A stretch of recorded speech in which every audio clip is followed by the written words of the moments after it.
Since January, it's been a race against the clock. From the first sketch in the shop to the final line of code, almost 600 teams have battled for the Blue Banner. Now 160 of Michigan's fiercest teams have descended on SVSU with one goal in mind: to be the best. Today, we have reached the summit. The Ryder Center is alive. The pits are buzzing. Strategies are set. The mission is clear. The fuel cells and the finish line. Every second will count. Every move matters. This is the pinnacle of robotics. Rebuilt has led us here. Only one alliance will stand alone. This is the big one. The quest for the first in Michigan State Championship starts now.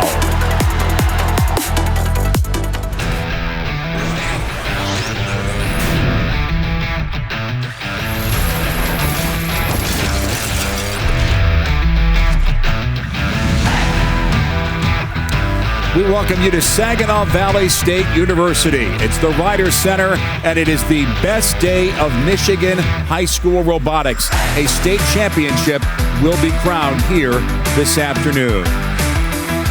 We welcome you inside. Dan Gutowski along with Dan Kimura. Kaylee Marentet will join us in just a few minutes. Dan, we've got now 12 teams that have survived this weekend of competition. The game is called Rebuilt, and we're going to see a lot of points scored here the rest of this afternoon, right? I mean, again, this is the best of the best. We started with 530 plus teams in Michigan, narrowed that down to 161 teams, I believe, here at the state championship. They were split into 4 different divisions of about 40 teams each, and now we have the winning alliance from each of those divisions. We're down to the final 4 alliances here. So these are the best of the best in Michigan. We're going to see huge scores, maybe some creative defensive strategies as well. The fuel cells will be flying all over the place. In terms of what will be happening on the sidelines in the pits, let's check in now with our sideline reporter, Kaylee Marentet. It is great to be back here at Saginaw Valley State University. It feels like we were just here, right, this time last year. I'll tell you what you can expect throughout the broadcast here from the pits. We will be talking to members of the Red and Blue Alliance after each of these matches, and of course, the winners and the not winners of the championship. Also, in between the show, I got the chance to sit down with some of our great sponsors, people from Consumers Energy, DTE, GE Aerospace, talking about why they come back year after year to support these students. Also, went down to the pits, talked to some of these teams. You'll want to hear from one team in particular, a rookie team that's made up of mostly middle schoolers, and they're here at State. It's definitely a team you'll want to watch. For now, we're going to send it back upstairs. All right, Kaylee, thanks. Well, if you're late to the Michigan Robotics Party this year, let's get you back up to speed on how this year's game will be played out. The game is called Rebuilt. So this year's game, Rebuilt, it's a 2-minute and 40-second long match. The first 20 seconds are autonomous mode. So again, as always, pre-programmed. The robots are going to try to score this fuel, get to the middle of the field, reload, come back, and score some more. Every fuel you store in auto mode or driver control, teleop, is worth 1 point. But if you win auto mode, if you score more fuel in auto mode, you get the preferred shift. So when teleop happens, the first 10 seconds, both goals are active. You can score on either side. Then the losing team from auto mode, their hub gets active first. We go back and forth, 25 seconds apiece. The last 30 seconds is endgame. You can climb the tower for points. Teams aren't going to do that very often here. Instead, they're going to keep shooting. Dan, as we come back here, that endgame, why are teams not taking advantage of that tower climb to get points at the end? So especially here at the state championship, it's just a matter of, like, what's the opportunity cost? If you go and you hang for 10 points, maybe you can get to the 20 or 30-point hang. But if it takes you 30 seconds to do that, to score those 30 points, these teams can fly to the middle of the field, fill their hopper up, which could be 60, 70, maybe even 80 balls, get back, shoot all of those balls into the goal, and then be ready to do it again, probably in about 15 seconds. So it's a matter of those points aren't worth it unless it's like at a very specific time in the match. There's some 10-point hangs we might see, and those teams are able to go and do that in just the last couple seconds of the match when they couldn't maybe do anything else. But if there's time for them to load up and shoot some more, that's what they're going to do first. And there will be no shortage of points. We're going to get cranked up and start with our first quarterfinal match when we come back. We're down to 12 teams, and it is the last push for first in Michigan. Robotics, our state championship, will be crowned coming up.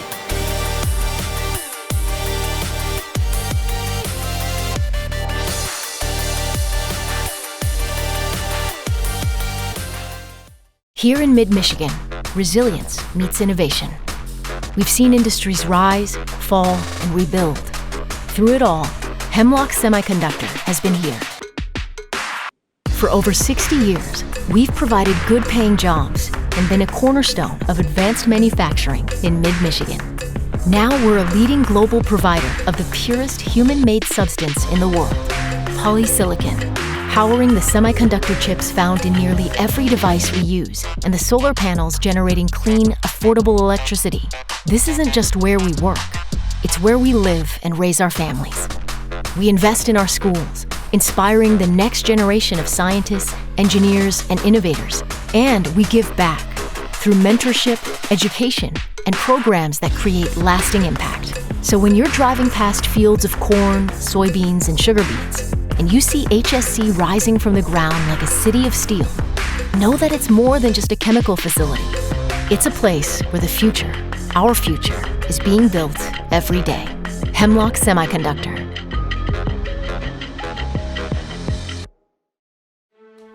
For most of us, imagination in flight begins with a sheet of paper. A couple folds, and a simple throw. But for some, the exhilaration and wonder behind flight never fades.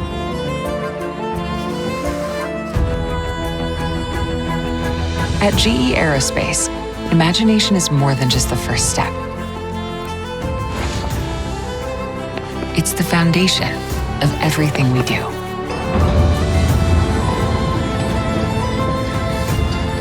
And how each generation turns what-ifs into what's next.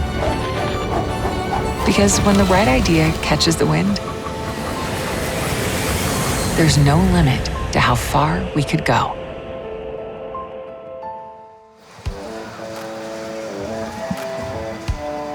First in Michigan Robotics State Championship brought to you by DTE Foundation, GE Aerospace, Hemlock Semiconductor, Aptiv Foundation,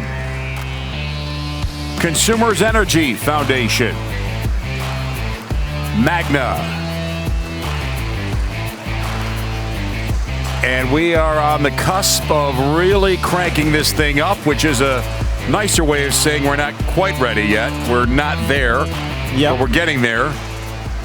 There's practice going on right now on the main playing field down there, and a lot of anxiety. You know, this is it. Either you deliver today, or you just kind of let it slip away. Let's jump into the brackets. So here there are only 4 alliances that we're going to be seeing, and they're going to not be Alliance 1 through 8. Instead, we have 4 divisions, 4 different field divisions that are going to be here. And each division then is titled by its sponsor. So we're going to be playing on the DTE Foundation field. That's going to be one of our alliances, the DTE Energy Alliance. They're going to be playing against Aptiv in the first round. We're going to have Consumers against Hemlock, and then the winners will face off. It's still a double elimination tournament, just like we saw at our earlier district events. Just we're down to already the last 4 teams instead of starting with 8 alliances. Okay, so the field has been narrowed considerably from the hundreds of teams that were here earlier this weekend. Yep, 161. I think we had 1 extra team come in. There was some, I think it was a registration thing. Somebody registered because we thought somebody wasn't coming, and then so anyway, we're one team up. No one gets turned away, right? You can come if you want, or is there a qualifying? If you qualify. Okay, you have to qualify. So the top 160 teams in the state will qualify. There's one award called the Impact Award, and that's sort of like an outreach award. It's like building a good program and doing good things in the community. Those teams are auto-qualified for the state championship. Occasionally, they're outside of the top 160, but often they're mixed in. Okay.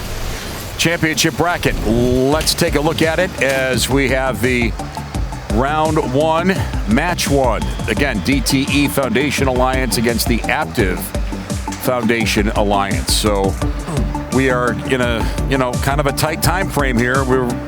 These teams have been working. When we walked in this weekend, we've been seeing 200s, 300s, some 400s.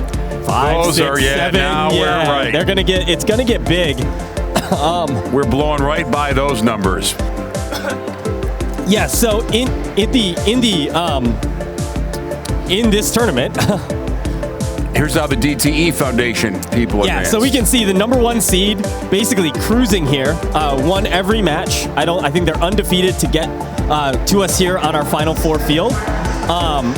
And they won with some very big scores, all right? They put up 841 points in round 2. I think that's their high score of the tournament, but they went over 700 another couple times. I think they had a 796. So this group right here, you're looking for a favorite, this is your favorite alliance.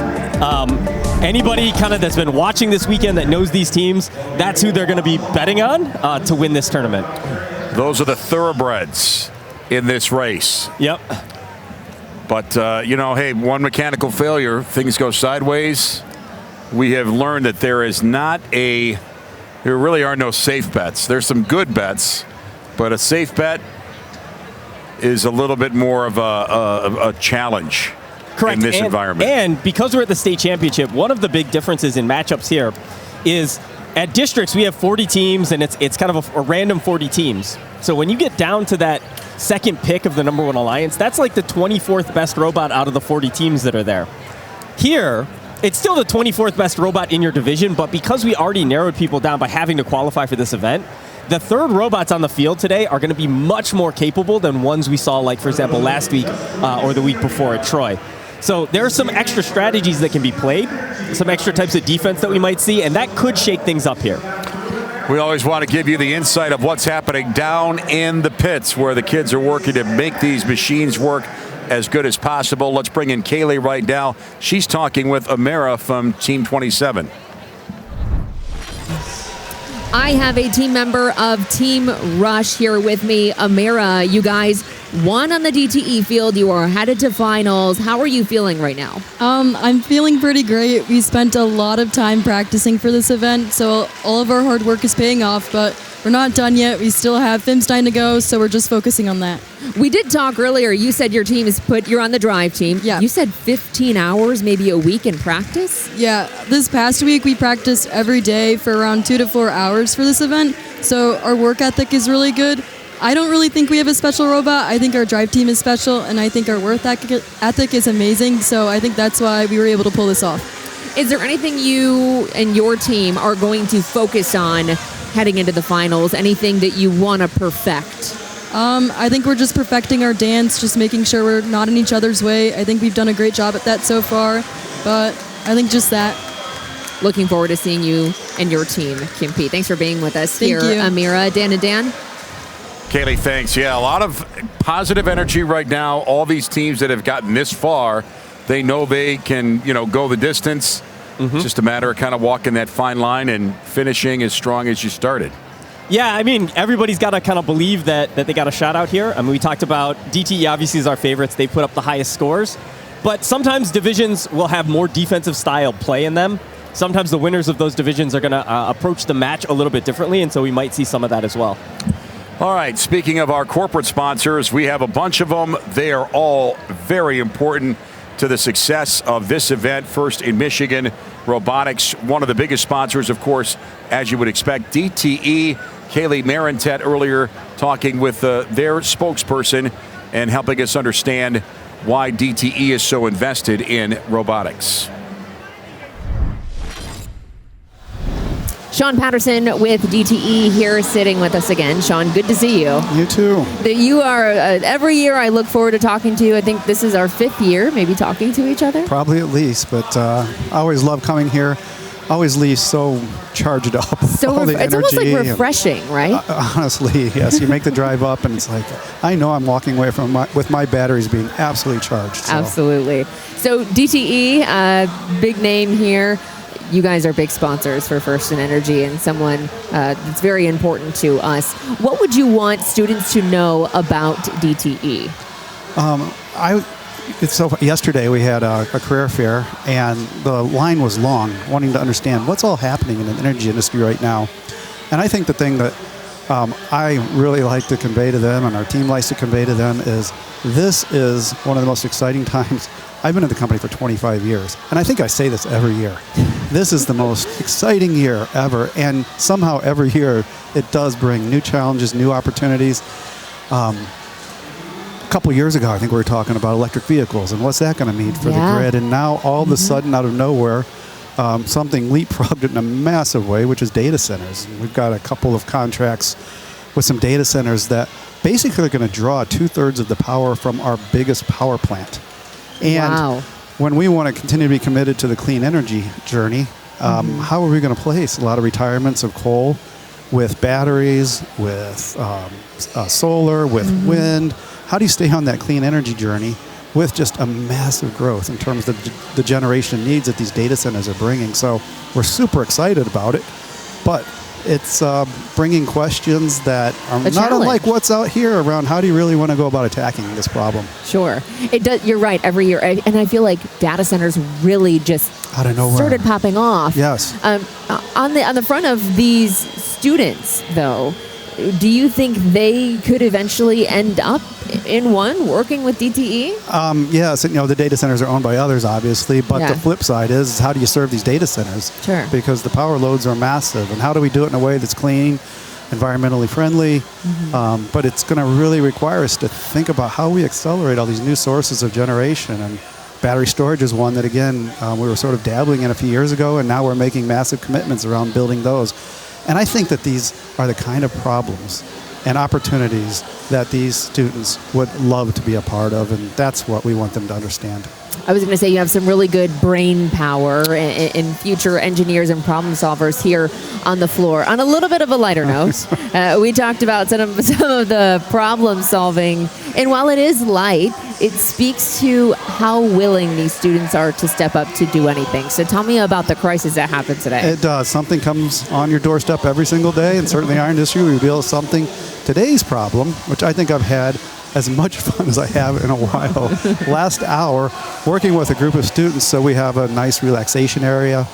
We brought inflatable chairs, things of that nature for the students to sit and recharge. We weren't told by the manufacturer after one day of solid use, these things aren't really meant for a whole weekend to stay with this kind of energy here. So they're all deflating really, really quickly. We've got holes in them. So we decided, we have a great bag of candy, and we said, all right, anybody can go and solve these problems, find the holes, take them back to your pits. We need inflated chairs. And we have a fired up group right now out trying to fix our chairs. I think we're about 3 for 8 right now. And I think we're going to be dealing with this problem all day. But to your point, it speaks to the ingenuity, we can do this. Even Let's go after it. Even just something so small, like a hole in a chair. Yes, and we're having a blast back there trying to figure this out. It really speaks to some of the power that these students can have and just their willingness to step up. And we say every year people want to come back for the students and for the people here. They are unlike any other. What are some of the characteristics that you think, besides problem solving, that these students carry that would be beneficial for DTE as someone that could possibly be a future employer? Yeah, well, these problems that we're trying to solve are very complex. They cut across a lot of groups. It's not just one person's problems. It's a whole team that needs to come together to really think about what are we going to do to answer these questions on load. Reliability, our heart goes out to, we've had a lot of bad weather situations here over the last month here in Michigan. Yes. And some communities are dealing with some real crises, and we need a grid that's resilient to start dealing with what is clearly, more and more turbulent weather. So that kind of innovation. But the positivity, the perseverance, the grit, it's like the energy level never leaves here. And that's what we need. Yes. Because these issues are going to be with us in some form or fashion for a long time to come. Well, I know we'll be bringing some of that energy back home after States Weekend for sure. Always. And hopefully some of our kids, and I will say the energy, our volunteers, we have over 100 working across the company, countless parents who are involved in the program. And it's a very energetic moment for all of us that get to be a part of this. Very exciting weekend, something we always have circled on the calendar. Sean Patterson, absolutely. Thanks for sitting here with us. We're going to send it back upstairs. All right, Kaylee, thanks. Yeah, really appreciate all the great efforts from the DT Energy Foundation to get this event off and running year to year. It's just been a great effort that they make to help these kids out. Still creeping up on the start of our first match. Let's get into the Aptiv side of things. The who will oppose that Red Alliance in the first match. Yep, going to be another number 1 seed. Made it all the way through the bracket again without losing a match. So they had a very strong run in their division as well. Got some additional numbers pulled here. So this Aptiv division, max score 631. They put that up in round 4. That would be the upper bracket finals. And then it looks like their average score, though, a little bit lower, only 475-ish average score from this group. Based on, we talked a little bit about EPA and OPR and these calculated values. Based on the calculated values, 5460 is the 3rd strongest offensive robot here. The other 2 are on that DTE alliance that they're going to face in the first round. So familiarity with your opponent gets easier this time of year today. I mean, it's you know who the big dogs are. Yeah, one exception, and that is you've seen all these teams play, and I guarantee every team on this field has spent time watching video of some of the other robots that they're going to be playing against. But because we're split up into 4 divisions here, they will not have seen these other robots all weekend long. So sometimes it's hard to scout the other divisions. Okay, well, we got Kaylee working very hard already. We haven't even started with our first match. Kaylee gives us some perspective right now with a member of the Aptiv Alliance. Michael is here with me from Team 5460. You guys just won on the Aptiv field. Tell me what were some of the keys to winning that final match? I think some of the keys to winning the match were playing against defense well. We knew we'd face some defense, so we had our second alliance partner playing counter defense, and we tried to keep the defense off of Robo Jackets so that they could keep scoring, and we would go out and come back and score and try and avoid that defense. Is that the same tactic you are going to keep heading into finals, or do you think there's anything that your team is going to be changing up? Well, we can't give away our secrets, but we do expect some more defense in the finals. How are you feeling going into finals right now? A little scared of a certain alliance on the DTE field, but I think we have some plans. You guys have been done, your team has done right so far today, so good luck to you. Michael, 5460, Dan and Dan. All right, Kaylee, thank you. Yeah, everybody's, interesting to hear him talk candidly, a little nervous. He knows there's some other formidable foes. It's kind of along the lines of what I was saying. They will try to get some scouts over to the other fields as those rounds are finishing up, especially in the finals. Yeah, so again, this is more practice, and the fuel cells are in abundance now. We're going to see more fuel cells flying than ever. Go ahead. The importance of this match, what we're seeing right now, this is not a real match, of course. This is live, though. 3 of the alliances have never touched this field before, and there are small differences in the fields. There's tolerances when you put it together. Things could be a little bit shifted one way or the other. The lighting, despite the fact that we're in the same gym, is a little bit different, especially on this half versus the far half where there aren't fixed stands.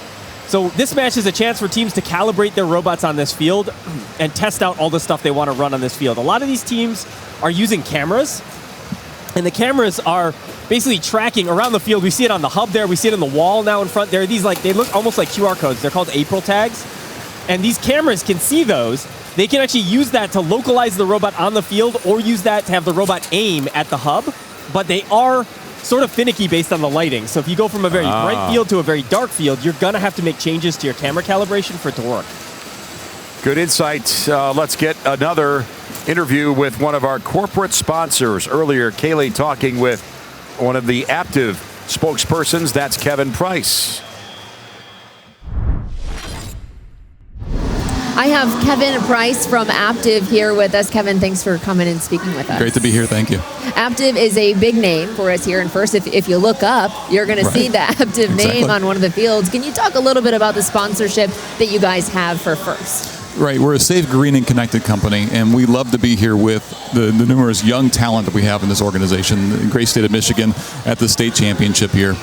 We have multiple sites across the state, and this young talent in technology really helps bolster our company and our community, most importantly.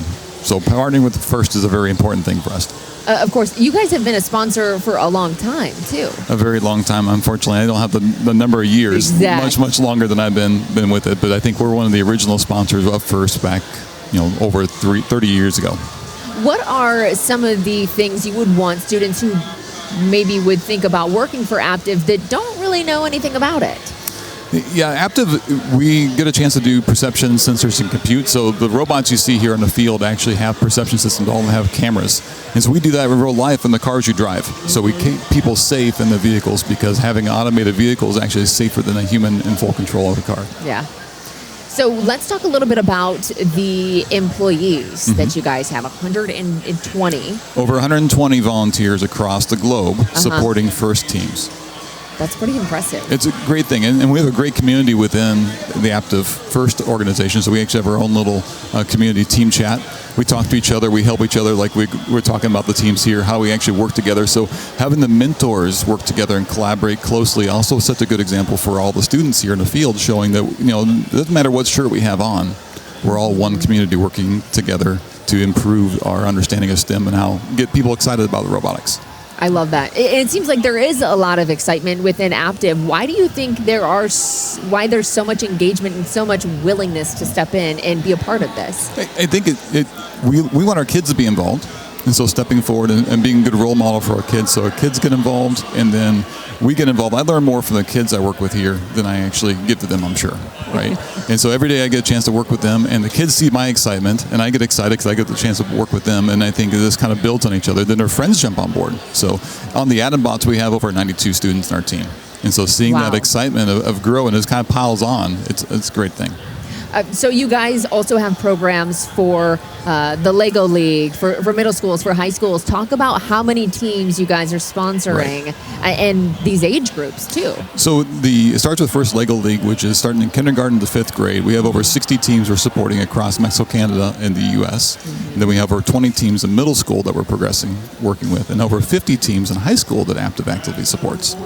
That's pretty impressive. It's great. It's a fun thing. The kids come through, and you can see the progression. You feel the progression here when you see a student that steps in from Lego League through the middle school program, FTC, in FRC. They're ready to go, and they're excited, and they're already sold on STEM. Are there a lot of students who go through each of those programs? I mean, all the way from kindergarten to senior year of high school? Yeah. I would say, we probably have 35 kids right now in our senior class in our team that has started with me back in 4th grade when I began the elementary program at our organization, and I'm sure it's the same for other schools and organizations. I'm curious how this works, because I think a lot of people forget, too, that robotics, first, is not just a Michigan thing. It's not just a U.S. thing. It's an international thing, and you guys sponsor teams in Morocco, I want to say, Canada, and Mexico. How does that work? How do you guys reach that far? So it really starts with our employee network. We reach out, we put out Learn About FIRST across the globe on all of our Aptiv sites. And employees fill out a form, respond, and then the people who understand FIRST reach out to say, this is how we start a program. And so I have a template I'll go through with them and say, this is how you launch a program in your local community. Oftentimes existing teams will actually reach out and help sponsor them. Like we'll ship our Lego kits to other teams to get them to start. And then we'll ship our code and say, okay, why don't you build this robot first so they can at least model something before they actually have to build it on their own. So they at least can start with a reference design. The first step's the hardest one. That is true. Very important impact that you guys are making here and globally. Kevin Price, thank you for sitting here with us again. We are going to send it to Dan and Dan. Okay.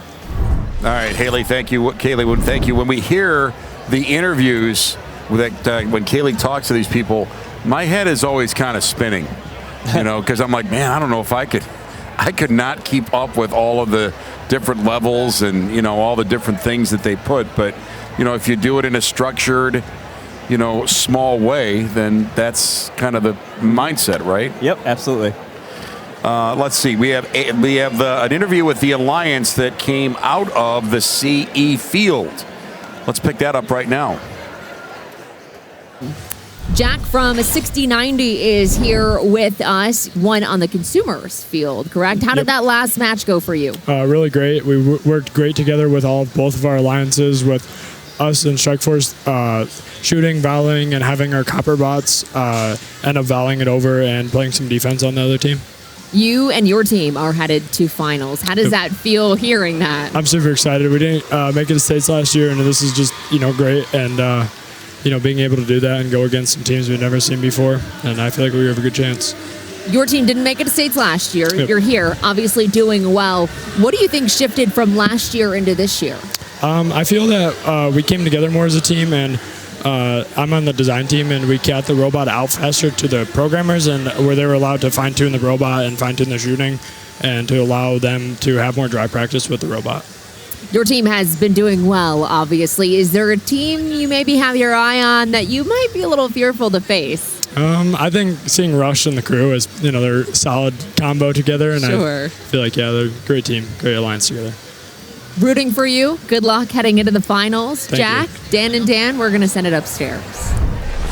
Kaylee, thanks. Always, again, there's that nervous energy. We didn't see that a lot in the earlier weekends, but now that everybody else that's here is capable of putting up huge numbers.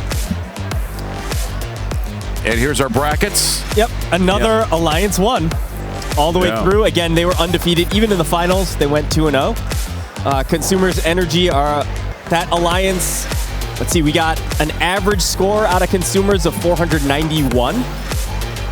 Their max, though, only 551. So when we look at some of their max scores out of there, we see DTE had a max score of 841, which is why everybody brings them up as an alliance to be afraid of.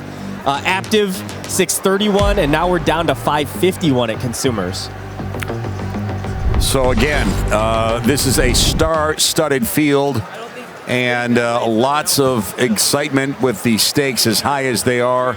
The Worlds event coming up, just 2 weeks from now? Yep, 2 weeks from now. Yeah, so not a big turnaround there, and there is just a lot of activity that is these kids are hoping it pays off today. We've already had some teams that have had their weekend is over. And, that's disappointing that you don't get to Saturday and get to play on Saturday, but that should not be a discredit to anything that they've done at all this season. It takes a lot of work and a little luck sometimes to get here. Yep. And that's one of the great things about having a state championship like this and being in a district system that we're in is you have these varying levels of success, targets for success, right? You can do well. You can aspire to get picked and play in the playoffs at a district event. You can say, hey, we're just trying to qualify for the state championship. Then you get to the state championship. It's 160 teams.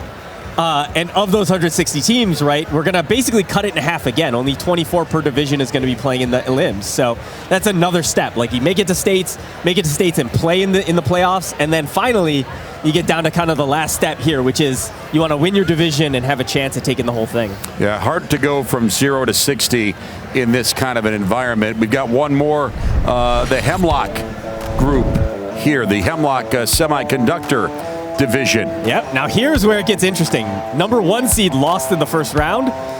Is going to be our number 2 seed from Hemlock that did it. Now they also fell down to the lower bracket. They lost to the number 3 seed in round 2, had to fight their way back from that lower bracket and then they took out alliance number 4, 1, 3, and 5 on the way there. So they had to take out the other 4 top seeded alliances. Our winners from the Hemlock Semiconductor Division was 7166 was the captain. They picked 2337, and then their third pick was 8280. Looks like they are averaging about 426 points. Their max score is only 518, so this is by far the lowest scoring of our alliances here on the final field. But they found ways to win, and sometimes finding ways to win means that they're going to be more prepared for some of these defensive battles, for maybe some alternative strategies that can help bring all the scores back down to where they're aiming. Yeah, sometimes you get to this point with I don't know if it's like a superior strategy, but if somebody can find some way to kind of throw you off your game, then that confidence, kind of gets a little shaky. Yep. And then things can unravel that way. Right, yeah. So, let's talk about it, right? We have DTE, who everybody is expecting to win this tournament. Again, their average score is 200 points higher, 220 points higher than the next closest alliance's average score. Formidable. Yes, very much so. Now, that said, they're led by two really, really great robots in 27 and 7769. They are both of what we would call a dumper archetype. So these are robots that get a lot of balls in their hopper, drive into position, and then fire them out as fast as possible. Most of these robots have a full width drum that's spinning real fast. So think of like a baseball pitching machine. Yeah. So the spinning wheels. But instead of just fitting one ball at a time, it's a whole roller, and they can shoot as many balls as they can feed. So these robots are going to get in position. They're going to empty their 60, 70 balls instantly in like 5 seconds into the goal. But the downside to this design is they can sometimes be defended. You can sometimes stop them from being able to cross back over the bump or get in position to aim. Also, a well-timed hit, when those balls are coming out, you don't have time to stop shooting, because once you pull the trigger, it's rapid fire. They're all coming out. So if you get hit at just the wrong time, you could miss a lot of balls. So there are some defensive vulnerabilities in that style. We've got a few other robots out here. I think most notably 2767 and 3538. I believe 2337 also are a different type of robot. They are a turreted shooter. So they've got a turret on the top of their robot that's going to be able to aim for the hub. So wherever they are, it's always aiming at the hub. If robots are banging on you and trying to turn you out of the way, that hub is going to respond to that and turn back. So our number one highest scoring DTE alliance is going to maybe be vulnerable to defense. These turreted shooters have a little bit less throughput. That's why their total scores are down a little bit, but maybe they're a little bit more defense immune. And so we're going to see how that plays out. Let's reconnect with Kaylee downstairs, talking with a member of the Hemlock Alliance. One of the team winners from the Hemlock field, Clayton, with 71-66. Clayton, we talked a little bit beforehand. Tell me about what your team was doing in between matches. Did you have to repair some things? Yeah, so our intake, we designed it to be sturdy, but obviously there's still some failure points. And we made sure we had everything we needed to repair it on our robot cart. So between our matches and our 15-minute breaks, we could get everything swapped over. So we were prepped and ready for our next match. Do you think your team is prepped and ready to head into finals? Yeah, definitely. That's a good answer. We talked a little bit. Defense was maybe one of the keys in the last match. Tell me a little bit about that. Yeah. So defense is a big part of what we have to work around being a fixed shooter. But we know where our strengths are, specifically where we shoot on the field and where we have our safe zones to where defense doesn't really matter. And our bot is trench and bump compatible, so defense can only block one of those at a time. So we can make split decisions on which one's being defended, which one's open, so we can get to our alliance zone and still score. Sounds like a good strategy. Clayton, thank you. Good luck heading into finals. Dan and Dan? All right, Kaylee. Appreciate that insight as, again, we're moving closer to about 6 minutes away is what we're told from our first match of the quarterfinals. I do think we see the Red Alliance staged on the field. So that's our DTE Alliance. We're still waiting for the Aptive group, but they're right next to the field, so I think they're just taking their time. What are the nerves and the what's the emotional mindset, would you guess, or what were you trying to do for your teams when they got to this point? You want them ramped up, but not too much. Yeah. So one of the weird parts here is you go through your divisional playoffs, and it's like boom, boom, boom, boom. You're playing match after match. We do have those 15-minute breaks for robots to cool down, but in the finals, you're playing 3 matches in a row, and then we get an award ceremony after that for each division. That's going to take some time. Then it's lunch break. And then finally, you're over on this field doing your calibration and testing matches. And it's going to be, by the time we get this match started, it's probably 2 hours since they've played their last real live match. So like you said, in the divisions, it's sort of about like, okay, don't get too overworked, stay consistent, stay cool. But now you've had all this, you had that like adrenaline spike of the division tournament, had time to crash, and now you've got to make sure you bring it back up to the level you want to be at. Let's reconnect with Kaylee talking with another one of our corporate sponsors from Consumer Energy. I'm here with Leroy Wells with Consumers Energy. Thanks for sitting here with us. Thanks for having me. It's been a few years since we got to talk again. Let's talk about your experience with Consumers Energy. You said 20 years you've been with them, correct? Yes, I've been with Consumers Energy for 20 years, and I've had an opportunity to do a lot of different things, similar to each year here at States. Like the challenge is always different, and so that's one of the things I love about Consumers Energy. You can do a lot of things and continue to challenge yourself. What would you want to tell students who are looking at Consumers Energy being a possible future employer? Yeah, one of the things I love about Consumers is its culture and its people, as well as its purpose. One of our big purposes is really to provide heat and light to all the residents of Michigan, and so that's near and dear to my heart and a noble cause. And then also, you can do a lot of the things that you do here with First Robotics.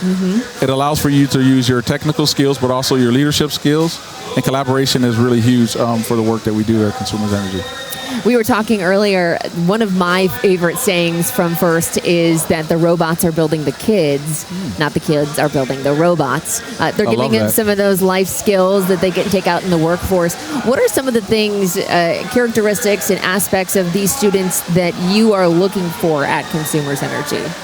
That's a great question. I love that the robots are building the kids and the kids are not building the robots. It's really around curiosity. Sometimes we overemphasize the skill, but that curiosity, the gracious professionalism, as well as collaboration and teamwork, because the problems that we're facing today, you can't go at it alone and solve them. And so those are some of the things we look for some of the talented students that we have here to bring into our company. And I love curiosity too. Like you said, you can't want to solve something if you're not curious about it and wanting to know. So Consumers Energy, big name here for First, especially States Weekend. You guys have been a sponsor for at least 13 years or so. How important is it for you guys to keep returning every year in a big way? It's really important. And one of the reasons why it's important is because we see this as an investment, not only in the students that are here, but also for the future of Michigan. Some of these students will come and work for us. We have a couple of them that are working for us now, whether it's interns or permanently. But also, we know when Michigan wins, consumers win, and some of these students will work for other companies, but it'll make a greater Michigan. So that's why it's really important for us. I love that. Leroy, thanks for sitting here with us again. Enjoy States Weekend. Dan and Dan, we're going to send it back to you. All right, Kaylee, thanks. Some roster moves, so to speak. The Mountie Megabots from Northwest High School, their robot is getting subbed out for this one that you can see on screen here for the 43-27 machine, and that would be from Battle Creek, Lakeview High School. That machine is called Q Branch. That's correct, yep. James Bond reference. Yes, yep. Okay, very good. So here's what happens. If you have a robot that is broken and unable to continue, each alliance can call for a backup robot one time. They will then receive the highest unpicked robot from their division. Yeah, that's Lori Verbrugge, right? No, that's Kyle Hughes. Oh, okay. Kyle Hughes is the kind of head coach of 27, the lead mentor of Team 27. Okay, sorry, did I digress? I have not seen that flag before.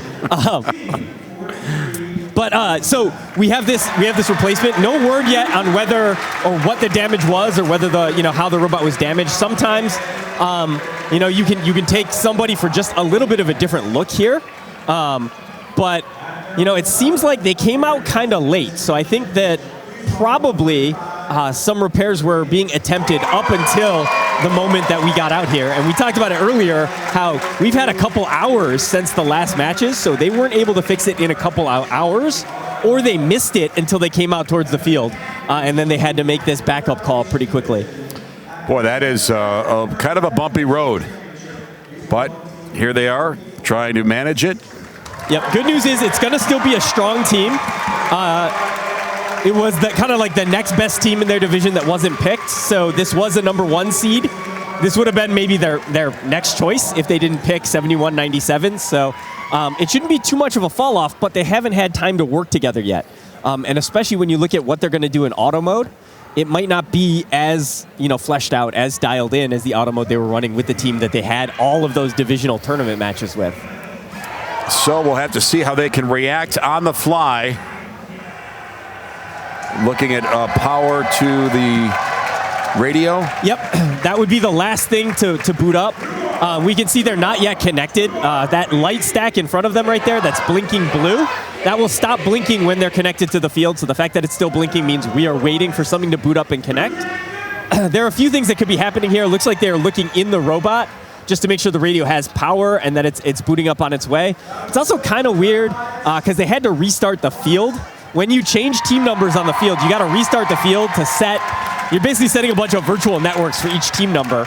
And so they had to redo that. Sometimes when you get a backup bot in, there could be a couple of extra hiccups.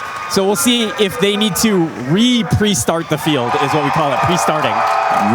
Pre-start the field. But it looks like he's getting some tools to work inside the robot, and that is...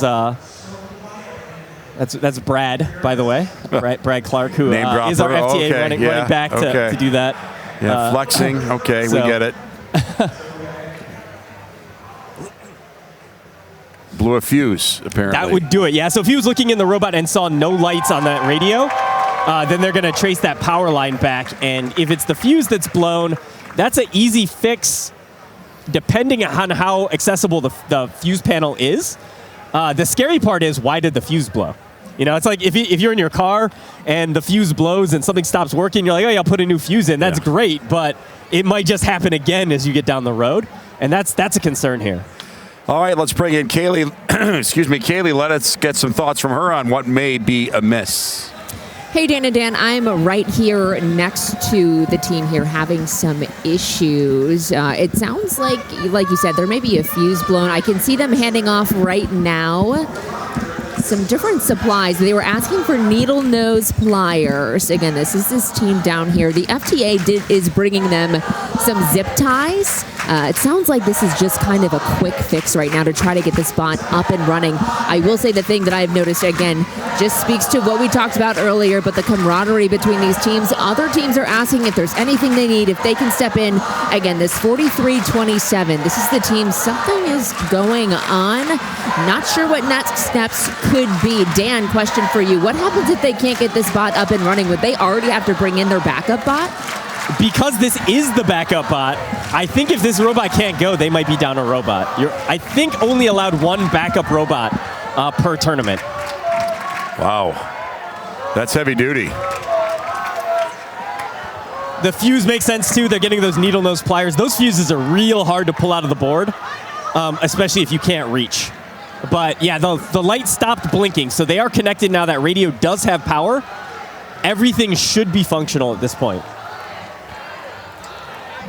So we think we're in good shape, and we see thumbs up all the way around. And that will get us going here momentarily. Yep, just checking out all the teams. Looks like we're going to be good to go here in a second. Head ref is now back.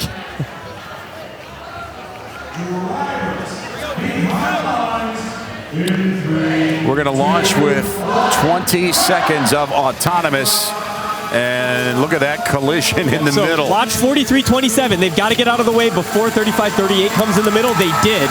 That's good. That means this backup robot, their autonomous, worked well. 27 coming back with another huge load. It's going to be hard for anybody to beat this DTE Alliance in auto mode. They just have such high throughput. Man, that Red Alliance just came out like a tornado of fuel cells in the air. We'll see what the Blue Alliance can do to try and keep up. Not much. Yeah, 59-40 there strike zone, or 54-60, sorry, strike zone. Not able to get that second load off in auto mode. Doesn't really matter. They weren't going to win auto mode either way. And now take a look. We got 7-7-6-9 and 27 just basically trying to get all of the fuel on their side.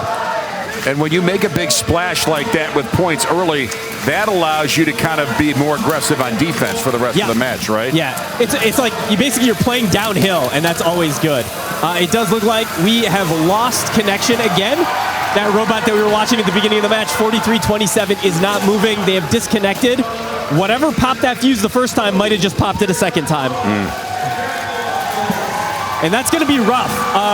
it's not one of the main scoring robots, but we talked about how good this DTE Alliance is at scoring, and they're going to be doing it against no defense. I would expect 700-800 points in this match.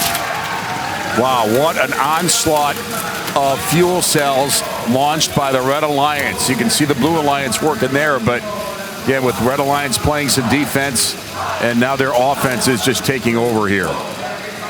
Yeah.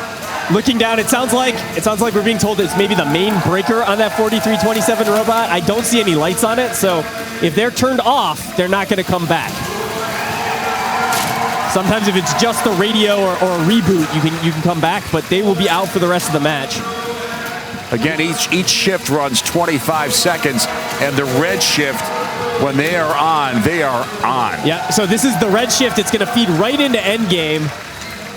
About 7 seconds left. At 30 seconds left in the match, it's going to be endgame. Both sides will be active. Blue has pretty good control of the balls, but I don't know if they have enough time to score them all. Well, we're well over 500 for the Red Alliance. Yeah, actually, this is a little lower than I would have expected. We'll see. Couple more shots or salvos here from 27 and 769. They got to get over 700 with no defense against them.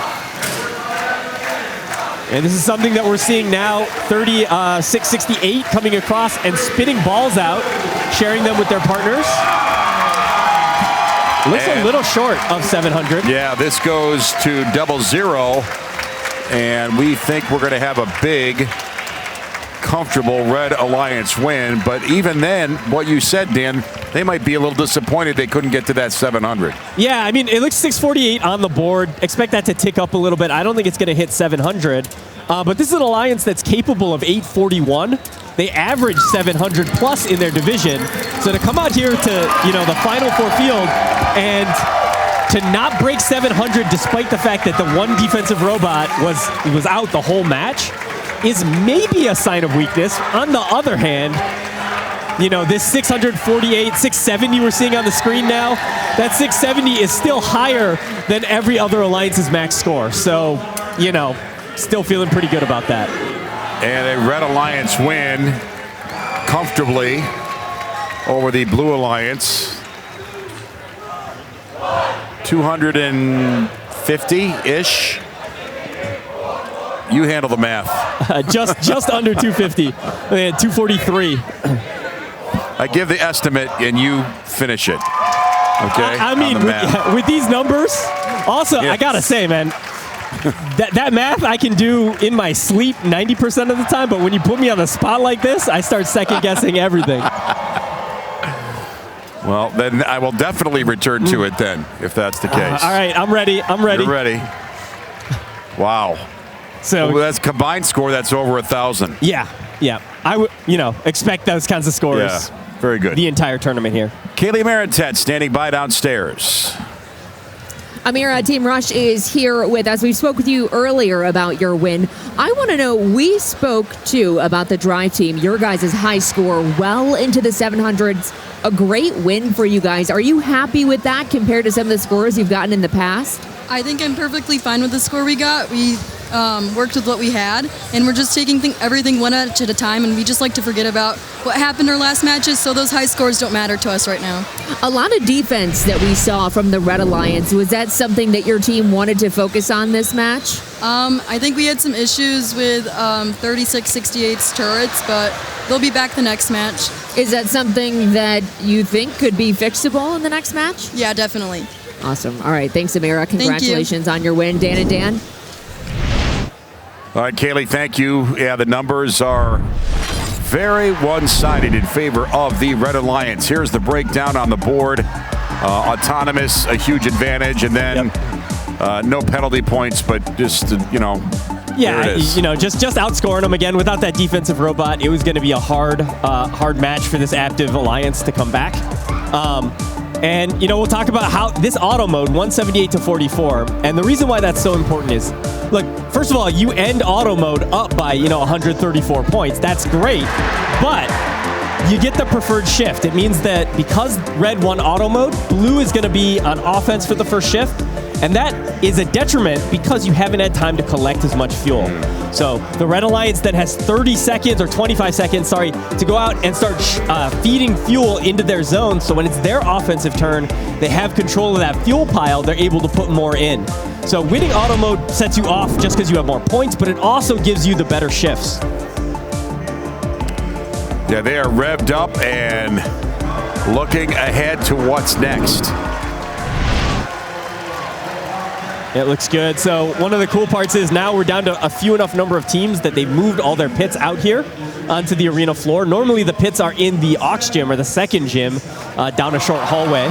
But instead they're just off the field right over to their sideline pit there to get prepped.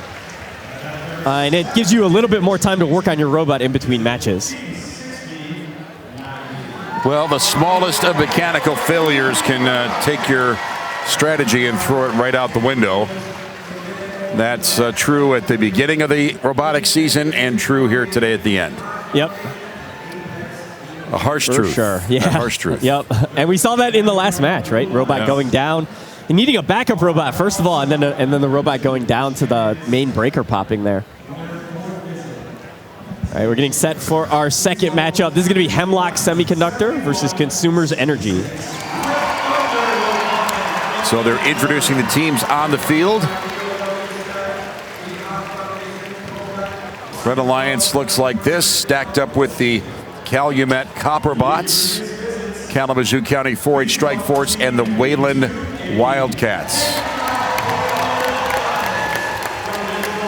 Those are all fairly high numbers.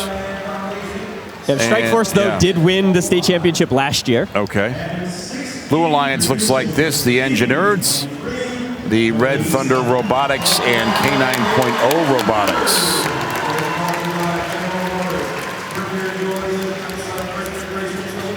Take a look. Engineers won. They won the Mount Pleasant event and the Kearsley event. 2 event wins for them. 7166 Red Thunder Robotics. They won in Mason and also Mount Pleasant. So we had a team up here returning. So they won 7166 and 2337. Won an early event together, and they're back. 3, 2, 1, go! And away we go. We're into autonomous. See who can come out with a big splash early. Looks like Blue Alliance loading up. Red Alliance keeping up as well.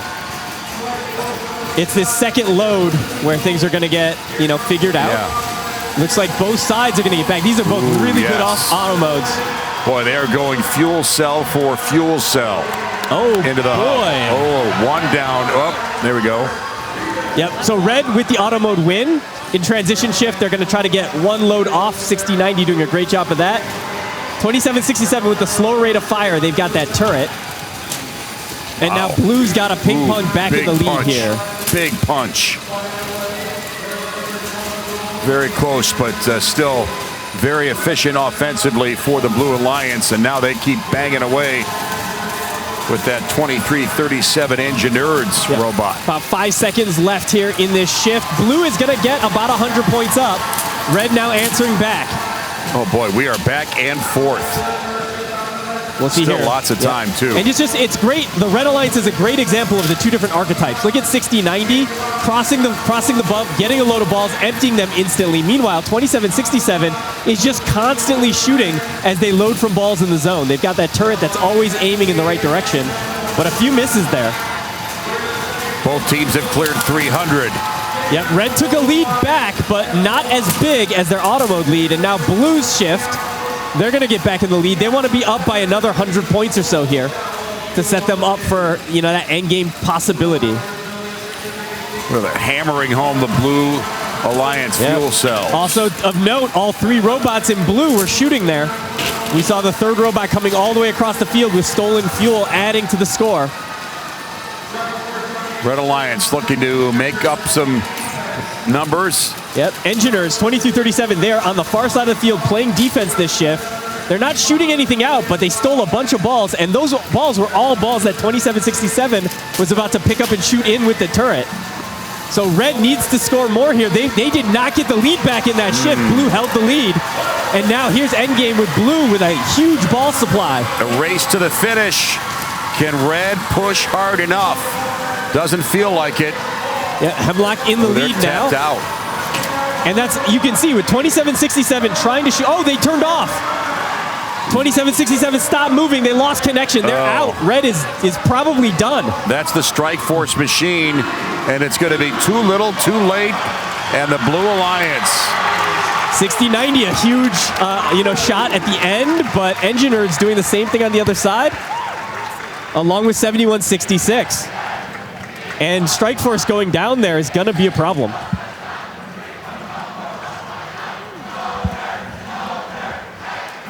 Normally, a score like that is nothing to be ashamed about if you're the Red Alliance. I mean, you're north of 400. That's pretty solid. It is solid, but don't forget, we keep going higher and higher as the season goes on. So scores that were good for us a few weeks ago at Kentwood, not good enough anymore. Not good enough. Sounds like we're being told it was the main breaker on the Strike Force robot that popped again, and that makes sense. Again, I can't see any lights from up here on that robot. That's usually a sign you lost main battery. What can happen is these robots are pushing the battery so hard that at the end of matches, sometimes you can brown out, you can run out of power, or you could pop the main breaker on the robot. It's just a normal 12-volt like boat or motorcycle style battery. It's a sealed lead acid battery. And they've got motors on these robots that can pull, hundreds of watts. We can have essentially the equivalent of a few space heaters per robot or a couple microwaves per robot, all running off that one tiny battery. So if they're not careful in controlling how much current each motor can use, or just limiting the overall current of the robot, you can get into these situations where running everything flat out will do that. Will pull too much current and pop the protective breaker. And again, we're not seeing any tower runs, no tower points. Correct. Kind of per what we expected. So that's going to be maybe par for the course for the rest of today. We touched on that in the open, though. We could get surprised, but I want to say I don't think I saw any of these alliances do any tower climbing in their divisional playoff runs. All right, Blue Alliance bringing it home. Well, we actually did have the Red Alliance getting almost to 500, so the winning gap not quite as big, but still a win for the Blue Alliance. Downstairs, we go to Kaylee. Clayton is here with me. Blue Alliance, a win for you guys. It felt as if your team hit the gas and never let up. How did that feel? Did it feel the same on the field as it looked for you? Yeah. Paying attention and making sure we're in the right spots at the right time really helped with that. Making sure we knew where all the fuel was so we could go get that in quick succession and make all of our shots. What is something you learned from this match that you're going to take into the next one? That knowing where the fuel is going to be even more important as teams start starving each other, and knowing when's a good time to steal and when's a good time to just take from the neutral zone and what's coming out of the opponent's hub. Dan, I want to ask you, do you have any questions for Clayton as the Blue Alliance? Yeah, I'm just curious. So, we saw a few instances of your Alliance robots crossing the field, trying to get some fuel from the other Alliance's scoring zone. But we didn't see any feeding out of that zone. Is that something you're contemplating for future matches? Not as much. Not necessarily that we can't do it, but time-wise, it's not as efficient to then feed from there. If we're just going to get one hopper, it's better to come to the neutral zone where we'll know 100% it's in our Alliance zone once we feed. And then we're already set for the next area, taking from their hub. All right, Clayton here with us. Dan, we're going to send it back upstairs and try to talk to someone from the Red Alliance. All right, Kaylee, thank you. Yeah, we're going to cover all sides of this. There's our final score. Boy, not much of a gap. So remember, we lost Strike Force 27-67 for the entire last 30 seconds of the match. That was the endgame period where both hubs are active. In those 30 seconds, they easily could have scored. They only needed, 56 points to tie it up. And that is something they're more than capable of. So this is almost entirely attributed. The difference in score here is almost entirely attributed to that robot going down. Otherwise, it would have been a virtual tie. Downstairs, Kaylee talking with someone from Strike Force. Lucas is here with me. Lucas, obviously not the outcome that you guys wanted. What happened with your bot there at the end? I think we lost comms. We were playing fine up until then, but just a couple of things. Great defense from Engineers. Our comms fell. things kind of started to fall apart, but overall a great match. Do you think that is something that is going to be fixable before heading forward? Yeah, 100%. I think the code just needs to look at it and figure out what went wrong, but I think we'll be able to be ready for the next match. Strikeforce is a team that we all have our eyes on. You guys have won on every field here at States, winning last year as well. Do you feel as if there is extra pressure because of those past plays? Yeah, definitely. We're a well-known team, and there's a lot of people looking at us and wanting to know how we're going to do, but I think we're going to, show them what we can do. Dan, you have a question for Lucas as well. Yep, looking forward, you're now in the lower bracket. You're going to be facing off against the Aptiv Alliance. Have you been scouting them out? Do you have a different game plan for that alliance? I don't think so. I think we're just going to go out there and play our game, split the zones, pass, and hopefully be able to clean it up and get a win in the end. Lucas, good luck moving forward. Dan and Dan? All right, let's dive into our highlight package of how that last match played out. Blue Alliance looking good early. That's a nice start. 82-80. Remember, that's the third pick on this alliance, so they are doing a good job of finding places to score. And this is an alliance that, when you look at raw scoring power, they're going to need some of that just to keep up, potentially with the higher seeded, with the DTE, the higher scoring alliances. Good match there. Yeah, lots to be happy about. And over time, this is an interesting look here. Yep. So you can see in auto, right, lead for red. Not huge, but a lead for red. Then that transition period, blue is hurting there. Red gets a chance to go and shoot really quickly. Blue has to start working to prepare for their first shift. So blue falls a little bit behind in that transition, scores a ton in their first shift. Red tries to answer back, but you can see it closed up at the end of shift 1 and shift 2. And then shift 3 and shift 4, that's when blue had the lead. We were talking about that. We said, hey, red's lead is not as big at the end of the first 2 shifts. We saw it flip at the end of the second 2 shifts, and then with no Strikeforce in the last 30 seconds, we had the Blue Alliance able to kind of pull away. Let's get back to one of our sponsor interviews. Earlier, Kaylee talking with a representative from the Hemlock Alliance. Corey Pickvet is sitting here with me from Hemlock. Corey, good to have you here. Oh, thank you. Corey, we were talking a little bit earlier. Your roles around First and Hemlock have changed a lot. Mm-hmm. I want to go back first to your experience starting with First. We were talking a little bit that you actually got your start a little bit more up north in Pinconning. Correct. Yeah, that's where I grew up in high school. I won't give the year when I graduated, date myself, but they didn't have the robotics program then. Mm-hmm. Several years later, I helped start the program and been part of that. I was part of that for the past 10 years. Mm-hmm. Just recently, I've stepped away from that, but found opportunities to get involved with First. They're abundant. This here, I don't think they could take enough volunteers to manage this giant event here, and it's pretty amazing, the people that do get involved, just the passion that they show. Oh, it makes you want to keep coming back every year, is the people. Much. What was it like trying to start a program there? Was there a lot of positive responses and students who wanted to be a part of it? Very much, and it's what kept me coming back. So I actually, in that program, there's students that actually hired into professional post-graduation from high school. They went on to college and found opportunities for them. There were kids that told me after the programs ended, came to me and thanked me for helping mentor them through that, talking to them, showing them stuff. It's very interesting seeing these kids take something from nothing, a concept, to building it, the machinery that goes into it, the power, the programming, all of that, wiring it. It gives them a newfound respect for how your iPhone just works. It's seeing that full package.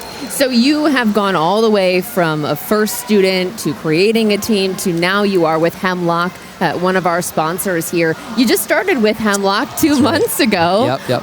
What made you want to start with them?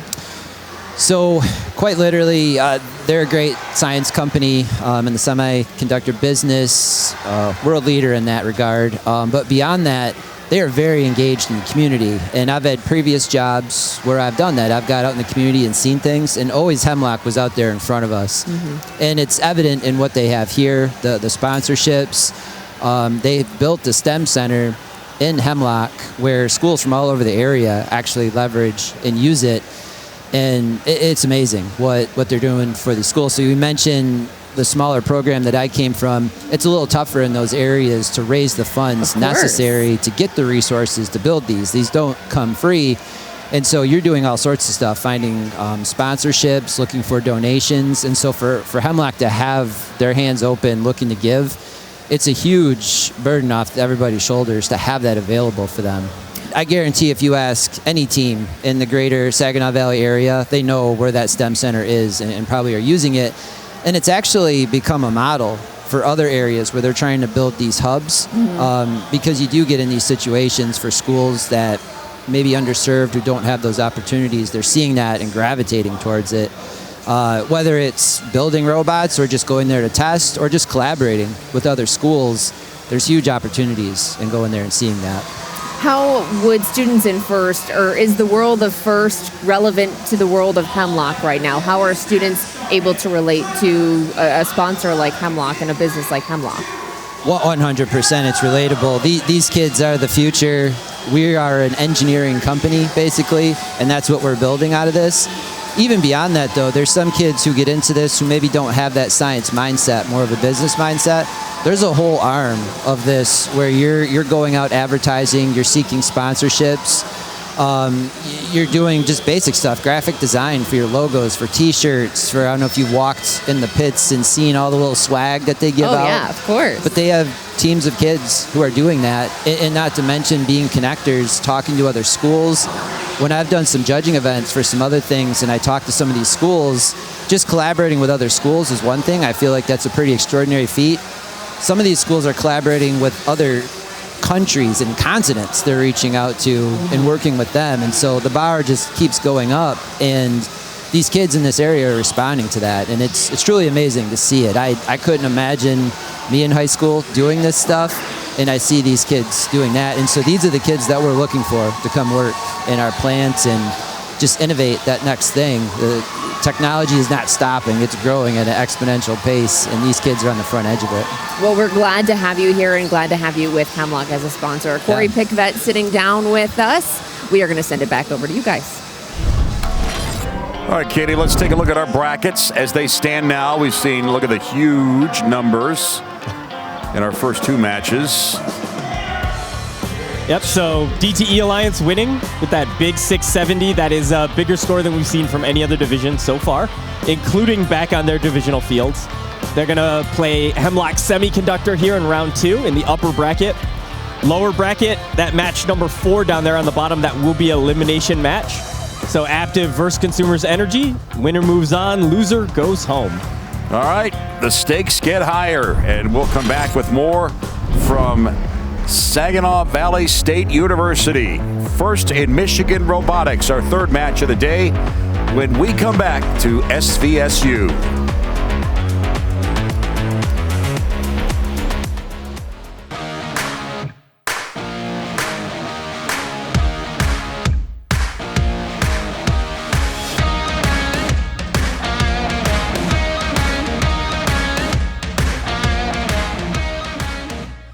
There's so many skills you can gain at FIRST. The whole purpose is problem solving. Whether you know engineering or not, it's about trying to figure out a solution, an innovative solution. I always been good with my hands, and I wanted to do something with technology. So I was like, maybe I should join robotics. Going into FIRST, I thought I'd be more of like a designing aspect. I originally wanted to be an architect, so I thought I could be able to design the robot and modify it. But now, since I'm in robotics, I'm more of the mechanical aspect. When I first joined, I met a lot of people at the Mez, and like they just accepted me immediately. It was like you go into your cousin's house for the first time, and you haven't met these cousins before, but your family, so you immediately know each other and you immediately bond. I've learned a lot about problem solving and like designing different parts. A lot about just the process that you would take. I think that's the most important. Without my coaches or mentors, I wouldn't be able to build. I wouldn't be able to plot out how to cut the pieces and drill the holes as I learn, I can also provide learning experience for the students as well. Before joining First, I was a really closed-off person. I wasn't really that social, and I think they really exposed me to the real world where I have to interact with other people. Definitely communicating with people. That's really a big thing there. Being able to ask for help, that's a really big thing. First made me leave my shell and really start talking to people. You don't know what kind of connections you will make just from talking. The values young people learn in First can make a huge positive impact on the neighborhoods and communities where we live and serve. That's one of the many reasons CTE supports First.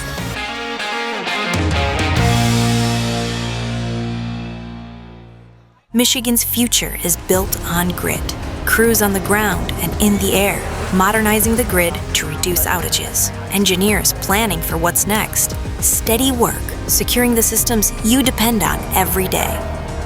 Around 75 cents of every dollar is reinvested directly into securing the electric grid, supporting homes, businesses, and communities across Michigan, season after season.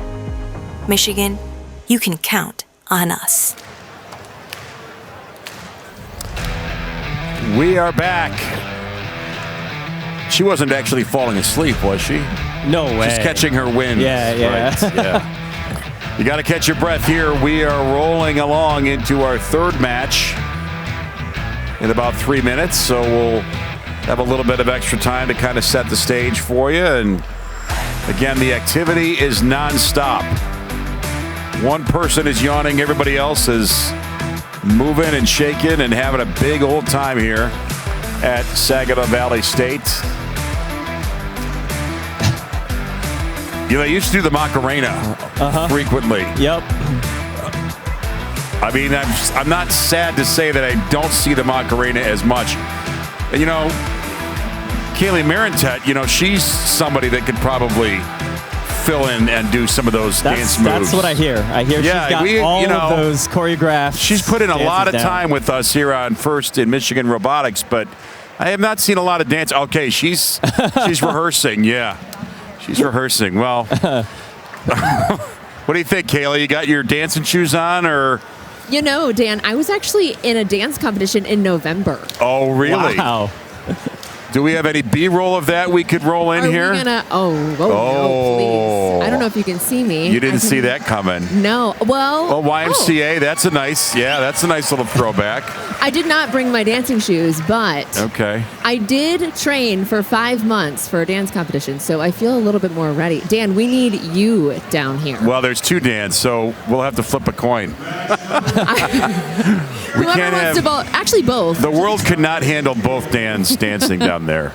All right. We don't want to interrupt the event. No, we don't want. We've gone down this rabbit hole. Everybody would stop and watch. It would take hours to get everybody back on track. It'd be. We'd have to charge people. There'd be autographs involved. All right, let's go to our rundown here for the upper bracket, round 2, match 3. Clarkston, Team Rush, heavy hitters all the way across the board. Yeah, I mean, I keep saying this, but again, this alliance put up 670. They averaged in their division 700 plus points per match. Their lowest score in all of their matches, all their eliminations of their division and out here on the main field, 593 is the lowest score they've gotten. And that's enough to beat some of the other alliances' best scores. Yeah, they're jacked up here. Can't really get a good sight on that banner. That's a pretty elaborate one. We got all kinds of activity here. That's 7769. We saw them at Troy. Okay. The crew, and that is their. It's from the Goonies. Were they flashing that banner? Is that kid from the Goonies? I think they had a smaller one. Maybe they had that. Okay. They must have had that one there too. But I remember seeing They do that kid from the Goonies a lot. They're bringing out the big guns here at States. Yeah, there's Goonies. Okay. Nice job. So on the field, they're introducing all the players for the Blue and Red Alliance. This is par for the course. They want to give these kids as big a stage as possible to shine on. Yep, and we're going to have Hemlock Semiconductor as the other alliance here. 2337. One of kind of the storied programs in First in Michigan. They've been around for a long time. What's on that sheet of paper that we just saw on that machine? Did you see that? I missed it. No, I you missed it. Okay, well, we cut away from it. Well, there's a big, oh, that's for the, okay. Yeah, that that's hanging for the right judges? there, that is the judges' penalty cheat sheet. Oh, okay. Of course, they have everything memorized, but that will remind them which penalty is which. Just like we have everything memorized, right? Yep. Yep, indeed. All right, we're ready to go here. Everything, as long as we don't talk about geography. No.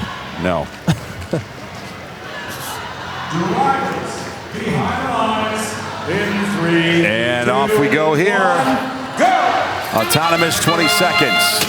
Every fuel cell counts. All right, everybody got about what they wanted there at the beginning. Now here, 3668 came across the field late and stole a bunch of that fuel from underneath the blue hub. That's helping them get the advantage. They're also firing that back to load for their teams, and 27 just absolutely unloaded. Man. Ball retrieval is absolutely critical. You just got to gobble them up whenever they're in front of you. Yeah, big win for Red. Red now is going to look for that one quick shot in transition mode, and what we see is no defensive robots from Blue. They're going to let them have it for free. That 10 seconds sometimes is tight enough that if you play defense right away, you could prevent those points. About a 100-point swing in favor of the Red Alliance. Let's see if Blue can punch back the other way. Yep, Engineers crossing the field, trying to steal a few of the balls that they're setting up. Meanwhile, 3668 is here waiting to play some defense. A lot of loose fuel cells in the red zone. They'll try to gobble them up and load them for their next attack, which is now, and it looks good. That's, I believe, 7166 now was in the Red Alliance zone, fired some balls out.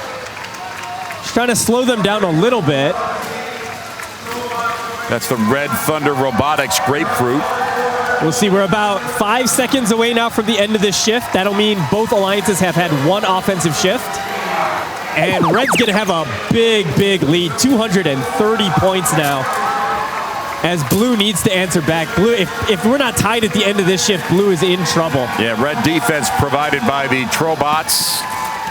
7769 now also crossed the field, stole a load of balls, fired them across, and then took another load as they came back. Yeah, it's not really defense. We're just grabbing fuel cells.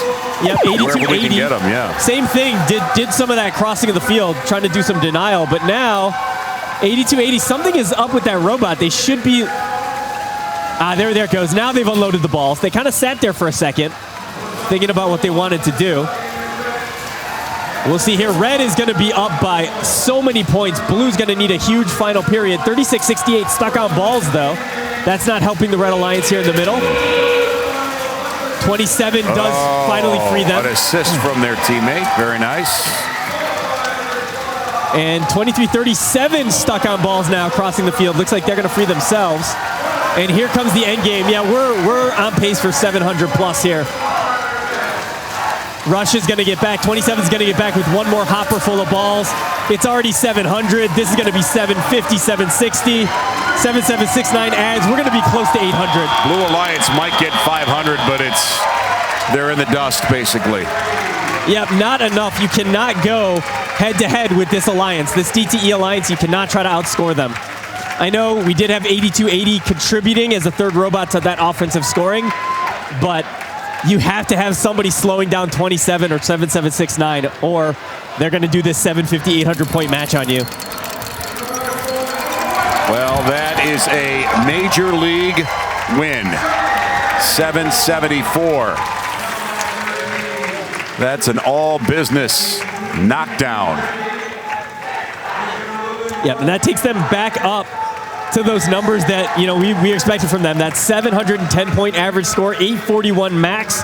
I think they had a 780 something and an 800 plus point match in their division. So they're working their way back up here. And again, this is a couple matches where they weren't defended. First match because of the robot breaking. This match kind of because of choice. They chose not to play man on defense or robot on robot defense. Instead, it looked like Blue's plan was just to try to steal balls, try to go for ball control.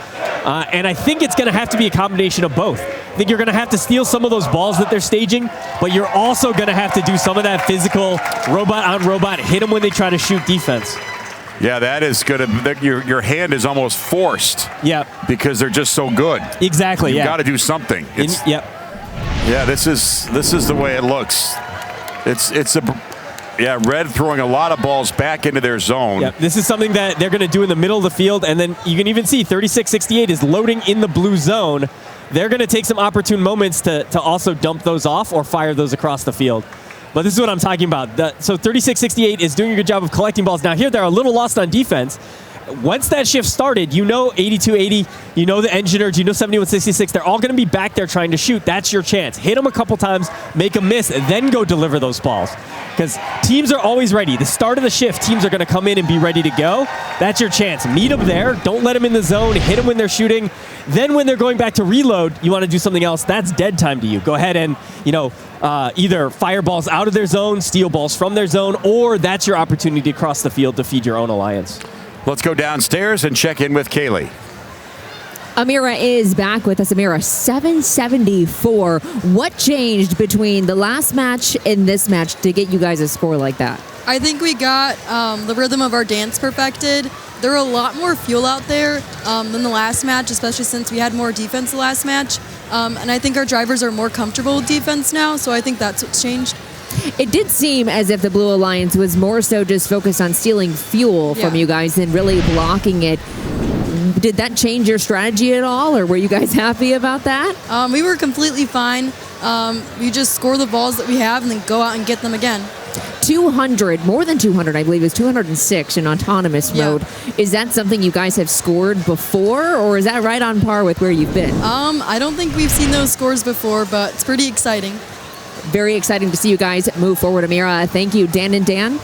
Yeah, I did want to ask a quick question here. I saw 7769 was spending some time feeding balls out of the Blue Alliance zone. So they were, kind of parked in there, fired a whole hopper off, loaded up again before they left.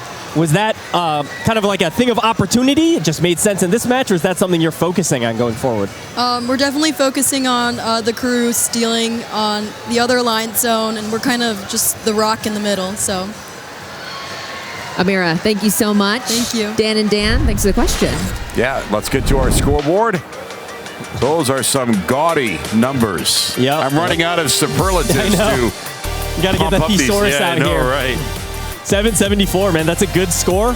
They're capable of going higher, but a 261-point win is going to be good enough. 193 in auto. This is one of the big problems our other alliances here are gonna, be watching out for. Sometimes they can match in teleop, sometimes they can get the extra defense, but I've not seen another alliance here capable of putting up 193 in auto. And again, winning auto sets you up for the match so well. It gives you that preferred shift, gives them time to go and do some of that stealing that we just talked about, getting all those balls under your control in time for your offensive shift. Let's reconnect downstairs with Kaylee Marentet. Aiden joining us from the Blue Alliance. Still a great score. I know a lot of eyes have been on that Red Alliance, the DTE Alliance. Did you guys have to change your strategy at all versus them versus another alliance? Not really. We ran kind of the same thing we have been running here in Pimstein. But I know we're going to try and make some changes for next time. Was there what was the idea between more so just stealing fuel than really playing defense? So we knew that we needed to make sure that we had fuel on our side and make sure that they didn't have it. And also, making sure that they, whenever possible, if they were able to not shoot, that's preferable as well. Is there anything in particular you guys plan on changing moving forward? Not really. We need to see how our next match goes, see where we need to improve more specifically.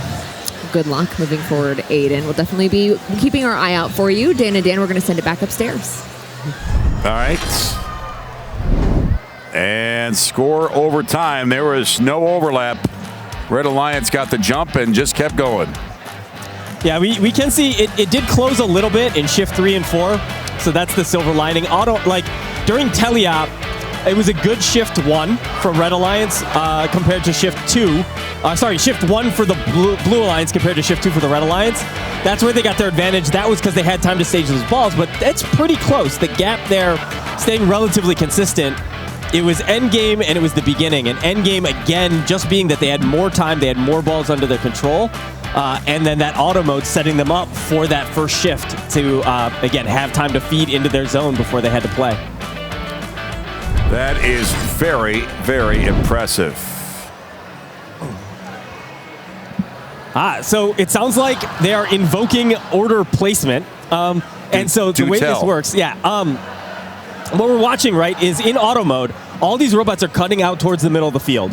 And there are minor interactions between them that can have major effects on the outcome of auto mode.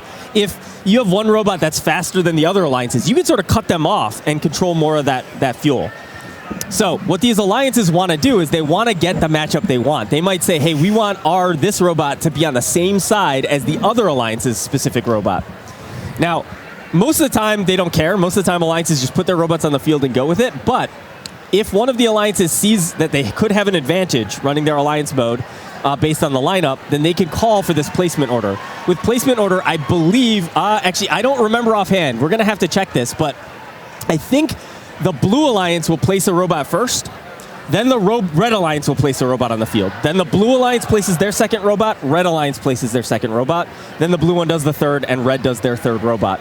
What that means is if you are, I believe it's the red alliance, we'll have to check. I might be backwards on that. It might be red that has to go first. But if you're on the alliance that goes second, you can always wait and say, if we want to target this specific robot, whatever side they end up putting it on, that's the side we're going to put our robot that can mess up their auto mode. We might also be seeing a defensive-only auto mode from the third robot, and they'll know the path. I mean, they have scouts. They've been watching, so they know the exact second trip to the center path that some of these robots are going to take, and they might have their third robot trying to drive out and block that path specifically. Interesting stuff. Let's roll into our look at the brackets. As we are going to get ready for match 4. That's the lower bracket match, but this is the road to a championship here at Saginaw Valley State. Yep, so DTE, by virtue of winning the 2 upper bracket matches, they're done. They're in the finals. They don't have to do any more work. Meanwhile, Hemlock dropping down to the lower bracket. They will face the winner of this Aptiv versus Consumers Energy Alliance. And then the winner of that match will make it back to the finals. And just like our district events, when you get to the finals, it's best 2 out of 3. There is no need to reset the bracket or anything like that. It's just going to be 1 2 out of 3, series for the win.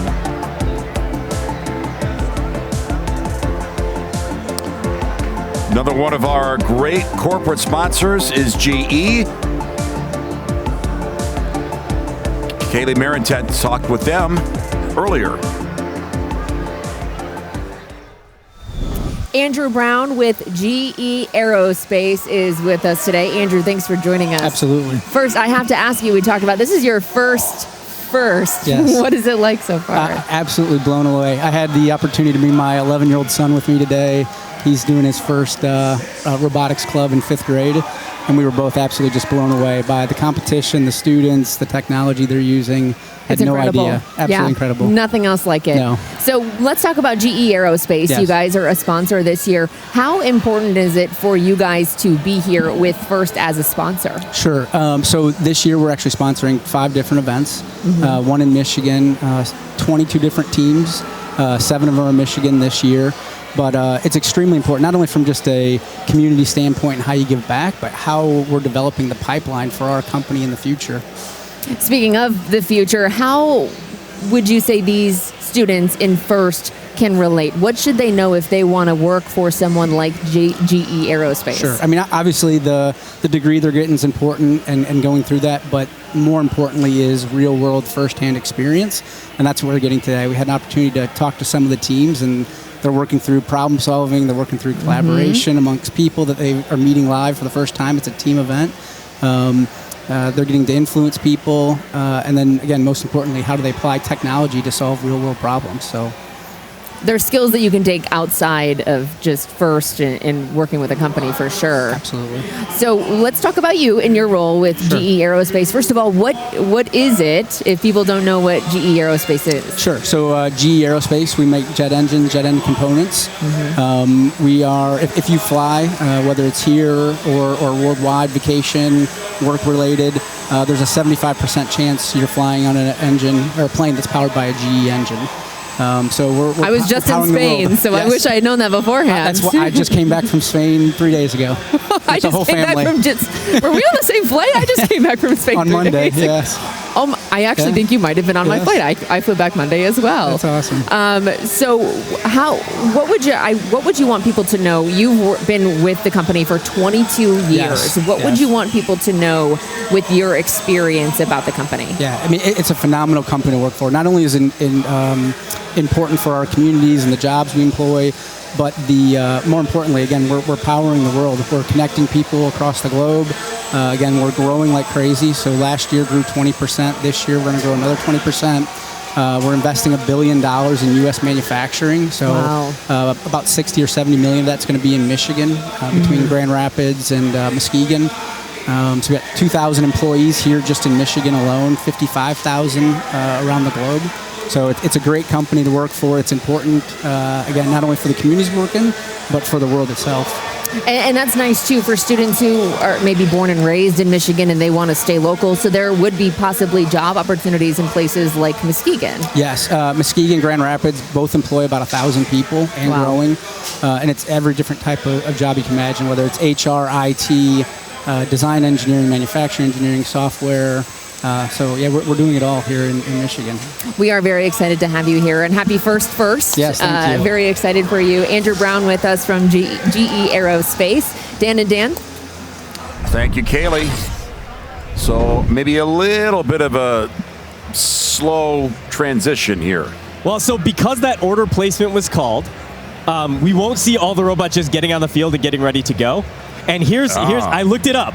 So when I said I thought it was the Red Alliance, typically in playoffs it's the higher seed, but these are all division winners. So when you come to this interdivisional tournament part of our Michigan State Championship, placement order is determined by a coin toss, which we just witnessed.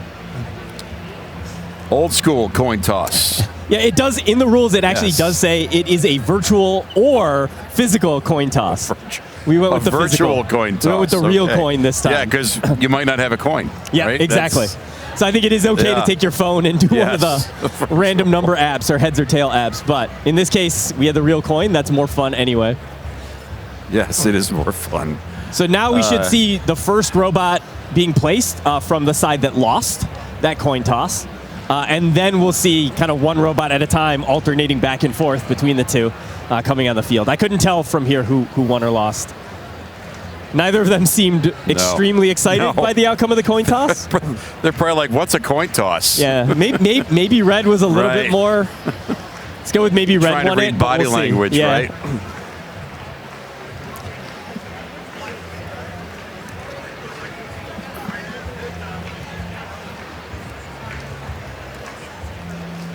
Still see a little bit of a discussion happening between the head ref and our FTA crew here, the field techs. That's Brad Clark, by the way, in that blue shirt. See, I was going to say, I said his name earlier, and you're like, all right, name dropping, and I was like, oh yeah, but he does have a really legible badge from up here. I thought there were two Brad Clarks. I get one chance to drop a name. Yeah. There it is. You got it. Looks like they might be reading the rules too. Yeah. I don't know. That was so that's our head referee for the field here. That was Jared in the yellow and black who's talking, and then it's Brian who's kind of blocking Jared now. What's cool in Michigan is we have so many district events happening over the year that we have a bunch of head refs in the state of Michigan. And every single referee here on this final field is wearing their head ref uniform. They're only head refs here. So we should have some of the very best referee quality happening here on our final field. The real question is, who carries coins anymore? I know. Maybe that's what the holdup was. They had to go find a coin. Oh, boy. I think I have New coins school. in my car. Yeah. Right, but my car is also in lot H about a mile down the road. So, oh, I know what that's about. would have been a bit of a delay. Yes. Yeah, parking is an issue if you're coming next year.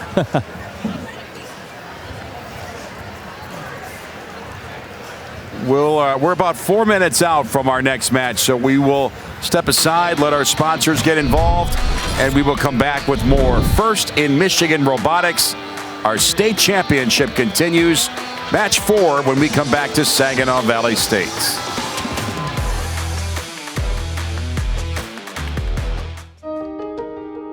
Our story begins with movement, not just of vehicles, but of ideas. Aptiv has long been a catalyst for innovation, from manual to automated, mechanical to electrified, analog to digital. Aptiv has helped drive the evolution of mobility. Today, the same technologies that power mobility are transforming entire industries. Everywhere you look, automation is accelerating productivity. Electrification is powering a sustainable future. And digitalization, powered by software-defined intelligence, is unlocking new possibilities. In fact, in any application that's mission critical, any industry where failure is not an option, we see similar challenges, similar requirements, and a similar need for innovation. Transformation is in our DNA. We've redefined mobility, and now we're applying that same ingenuity to shape what comes next. With cutting-edge technologies, technical expertise, advanced tools, and the global scale and supply chain to deliver it, Aptiv is well-positioned across industries, across markets, across the globe.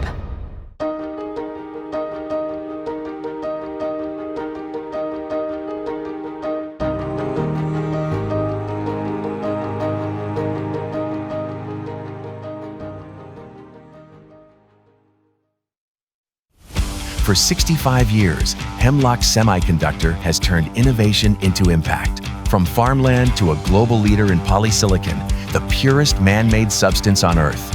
Our materials power the chips in your phone, your game console, and the solar panels driving clean energy. This is where science meets possibility, where problem solvers build what's next. And that future starts with you. Hemlock Semiconductor, 65 years of progress, and we're just getting started. Mountie McFly. That's the Mountie Megabots robot from Northwest High School in Jackson. Dan, let's go back to that coin toss. So what is the advantage to winning or losing the toss? Red had to place first. That means they lost the toss. That means blue is going to get a chance to place in response. So they can, if they want to target a specific red robot, then after that robot is placed, they'll have the chance to place a robot to directly counter it. Other interesting thing is we are back to 7197 instead of 4327, which means the original third robot for this alliance out of Aptiv is now functional again. 4327, who popped their main breaker in the first match out here, now is back on the proverbial bench. So the repair work continues to ebb and flow. Yep. Here at SVSU. Yep, so, and we'll see, it looks like it's going to be the two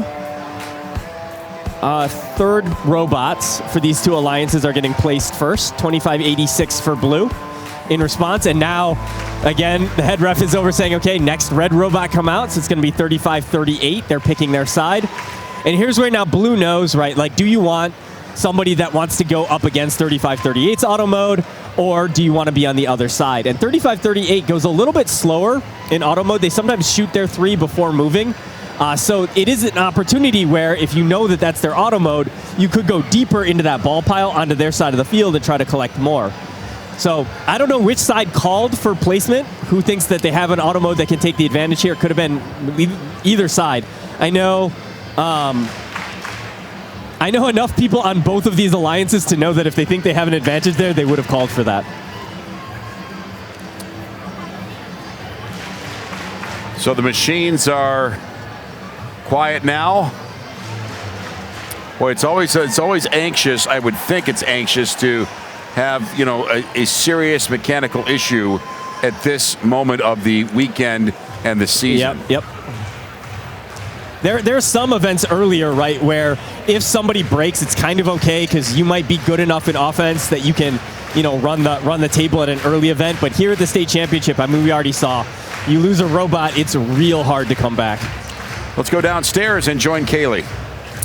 Dan, I had a quick question for you guys. You just mentioned it, this 43-27, having an issue like that early on and, dealing with these technical issues, what is the mentality that you have to push through those technical issues and not let it get in your head and affect the game moving forward?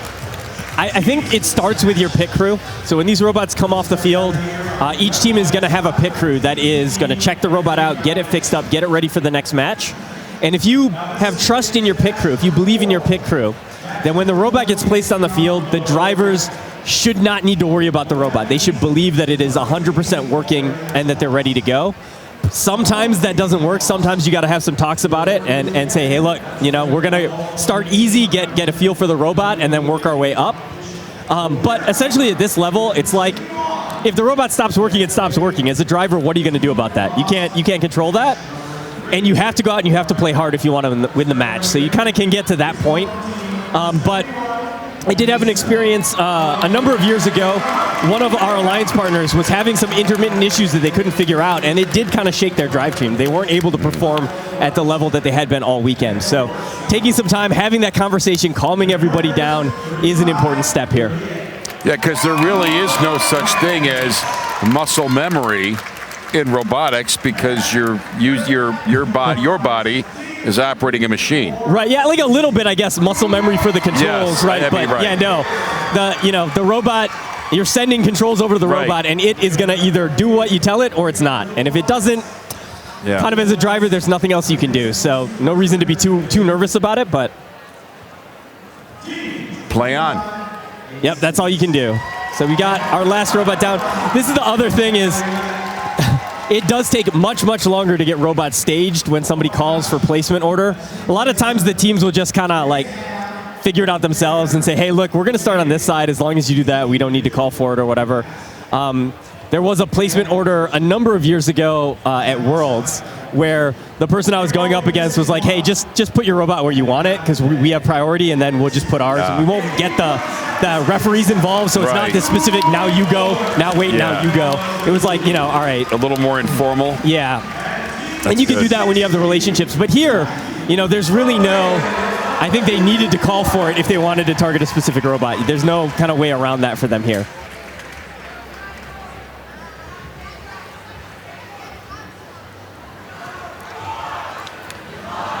This is our first elimination round, win or go home. Yep, so that is correct. The weekend is coming to a close for one of these great teams. Yep, we can look back. Our Consumers Energy Alliance put up 496. That's the 60-90, 27-67, and 25-86 Alliance in blue. And they were wearing red last time they played. And then the Aptive Alliance only put up 427, but remember that was with a broken robot. They were short an entire robot, so not able to kind of play defense for the entire match. They look calm. They look collected. However, on the inside, you never know. That's true, yep. We got like a really good, solid veteran on both sides as well. I mean, 60-90's been here before. They either have a state finalist or a state championship win. 27-67 won the state championship last year, has won a world championship. So a lot of experience there. 35-38 on the other side, always in the mix. They have some experienced coaches that can try to keep everybody calm. Another little pause. They told the drivers to go behind the lines, and then another little delay. Yep. Looks like we're ready. Let's see some thumbs up. Cheering helps. I don't see the head referee yet at the head referee podium. There he is. He's back now. So he might have been off talking to somebody or just getting a drink. But we are good to go now. Thumbs up all the way around. All right, watch these interactions in auto mode. We're going to see if that placement order mattered or if everybody gets what they want anyway. And machines crashing in the middle there in the neutral zone to pick up as many fuel cells as they can get. Yep, 71-97 coming out late. Went for a little clip on 60-90. They did make contact, but it didn't really affect them. Autonomous, very good for both teams. About 125. Yep. 2586, if you were watching, did not move. They A-stopped. They did not want to move in that situation. I don't know, again, if that plays back to the placement or not. Boy, there's 2586 stuck on some balls, but a lot of fuel cells in the middle that are going into the red alliance side, yep. zone. So red did win that auto mode, which is great for them. And now we see 7197, just absolutely big hit on 6090 at the right time. Got some misses out of that. Blue does take the lead, though. They swing it back in their first shift. They're going to be up by, let's say, 45, maybe 50 Red points. Alliance coming on with a major surge. We expect red now. Yeah. Red is probably going to swing back ahead by 50 or 60 points here, maybe up to 100. Oh, my. And that'll be our true score. But blue now has a chance to start feeding some balls. And 7197 has broken. There's something wrong with that robot. The intake is kind of dangling off the front. It's not a big deal because they're playing defense. But if they end up hitting robots with that dangling intake, they might draw some penalties here. And there's one. I think that was a pinning penalty. And they're in danger of a second penalty. They have to back off. They finally do, I think. Yeah, you can't risk anything there. Yeah, so that was 2 pinning penalties. We'll see here, blue is now going to ping pong back into the lead. Oh, hard hit though by the 7197 Mountie McFly. Yep, red was ready and waiting with their first burst. 35-38, now trying to get back in the zone. They're being pinned. Got the count, finally some space. We'll see, this is close. Red is starting to pull away again. Got 6 seconds till endgame, and blue can try to answer back. Looks like we're going to be about 70 points here. Blue's got to make up 70 points in the endgame, but they do have full hoppers. So that 7197 machine still working on defense. Yeah, we're close. 400, 420. It's about a 25, 30-point match here. Very close. We're going to need to see blue pick it up against 2767 is going to try to keep shooting. That's pretty good flurry by the end for the Blue Alliance. Yeah, but red stretched it back out. Right. It's about 40 points now. A lot of balls at the end for blue. They closed the gap. I don't think it's going to be enough, but I think they're going to be close to 500. We're going to be up 530 something to 500. That was a great match. We saw a little bit of, so 2767 with that turreted design, they need to keep their their time shooting as high as possible because their fire rate is lower. The balls per second is kind of lower. What is that? Basically, once they're capable of shooting, they need to be shooting nonstop. There should never be a cease to the stream of the balls they're putting up because they need to shoot. I mean, they can't shoot 3, 4, 5 balls a second through this single turret. Whereas some of the wide shooters, right, those drum shooters or dumpers can fire 2, 3 balls at a time and get the balls out quickly. Because of that, in order to kind of close that score, you need to see high uptime in shooting. A Red Alliance win, not by much. That is a very tight margin of victory, but Blue Alliance comes up short.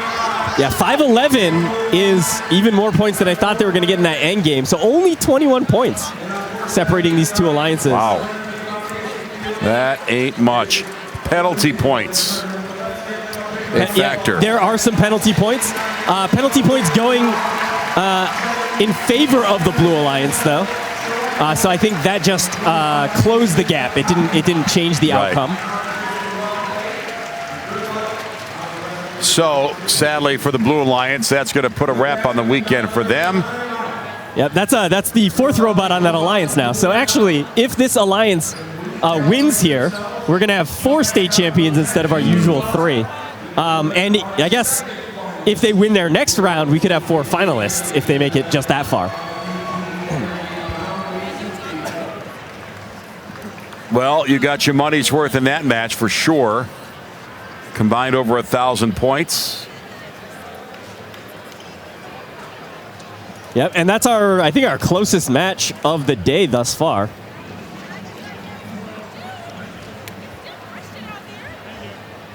So we had a like 60-point match. That one only about 20.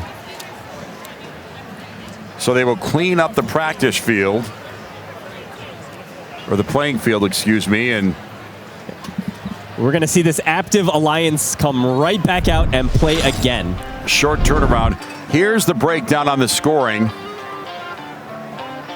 Yeah, 130 to 130 in auto mode. Sometimes when that happens, it is, no penalties there, I think. So, I don't actually know who gets the win in auto mode. That might be a virtual coin flip that decided this match to see who won auto mode there. It is just the fuel score in auto mode that determines it.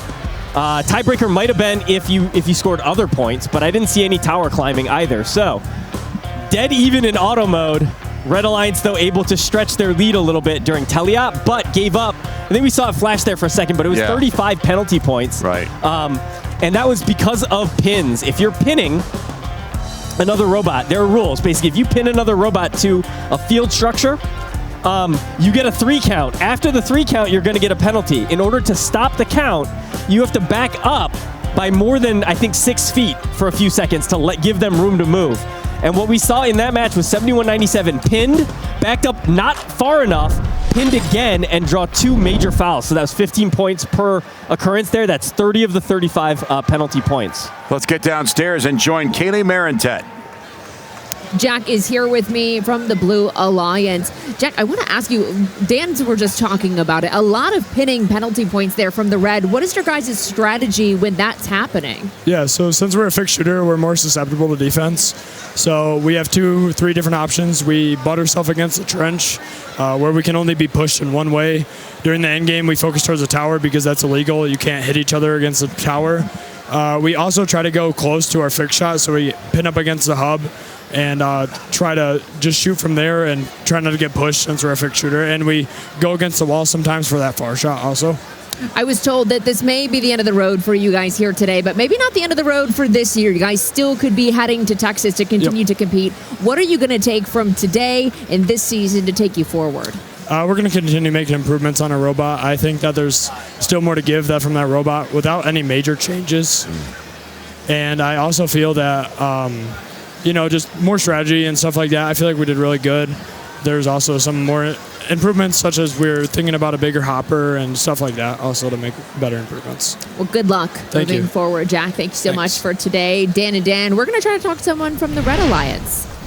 We'll hold for that. Let's take a look at some highlights, though, from this match. Here it is, 54-60. This is one of those big dumpers we talked about. They're full of balls, and you can see that's 2, sometimes 3 at a time. They're able to empty their hopper that fast. That was a situation we saw 25-86 kind of fly by them. Probably should have been hitting them there. See if they can make them miss. The other thing, too, is sometimes these tall robots, 54-60 is one of them, they've got to go back over the bump in order to get in position to score. If 25-86 was waiting on the other side of the bump for them, it's really hard to get enough traction coming down that bump in the middle of the field to push someone out of the way. So a lot of times you can play defense on the inside of that bump and never let the robot get into the zone. Yeah, nice job by the Blue Alliance. Close. But yeah, this is our DTE Alliance in their pits. They are not playing in the next match, so they got plenty of time to just kind of relax. Looks like those robots are all ready to go. Little downtime. Let's reconnect downstairs with Kaylee. I'm here with Vedant from the Red Alliance. Vedant, talk a little bit about that placement from that coin flip and how it affected the game. I mean, you guys were 130 in that autonomous. Yeah, so a major thing with our autonomous placement, the opposing alliance can always have an auto that might interact with ours in a way we don't want to, so we could hit the opposing alliance, or it could be a collision in the neutral zone. So essentially, when we call order placement, we get to know where the Blue Alliance is placing all of their robots, so we can determine where we want to run our auto from, so that we either get like the most amount of points possible for us, or we just avoid collisions in the neutral zone. So it's more of a strategic decision than anything else. A lot of pinning penalties there. Do you guys want to clean up that defense and be moving forward, or does that defense give you that edge that led to the win? We'd like to clean it up a little bit, maybe less penalties, but we like defense. It looked as if 71-97 almost had an issue, or their basket was hanging a little bit. Was I misreading that, or is there something to fix? We're actively working with them on fixing the issues they have with their robot, and they'll be ready for the next match. Dan, you want to jump in? Yeah, just so you guys are now kind of in this lower bracket where you're going to be playing matches nonstop. But were you able to take some time and scout out the last match? So you know you're going to be going up against, I believe it's Consumers Energy in your next match. Any thoughts on changing your game plan? Yeah, our strat team has been like listening and watching all the matches and determining like what's our best strategy, what are the autos we need to run, and what are the different various strategies that we can run depending on if we win auto, lose auto, and different points in the game. If like our teammates break, like what can we do to maximize the chances of beating Consumers? Good luck moving forward. Thanks for chatting with us and talking about this last match. Dan's? All right, Kaylee, the 7197 robot that you see here, this is the one that had the problems. Dan, what did it look like? Yep, so man, this that is the pin right here. Yeah. So they pushed 2767 into the wall. Here's the thing, 2767 with that turret doesn't really care. They're able to still aim and shoot. And I believe this was a situation where they needed to back off farther, and finally here is when they backed off. So 30 points of penalties there. They're going to have to stop that for next time, but this is good defense. This is what I'm talking about. 60-90 needs to get back in the zone, block him in the trench. If they try to go over the bump, meet him at the bump, and you can keep them out of the zone. And some of those dumping robots, if you keep them out of the zone for a little bit of time, they only get one chance to unload instead of 2 or 3. Score over time. It got closer at the end, but again, that's where the kind of the rubber meets the road, right? Yeah, so big tie in auto mode, that transition then helping out the Red Alliance, who were given the auto mode victory. They kind of expanded that lead over time, but we can see a lot of that closing in Shift 3-4 and Endgame were those 30 penalty points as well.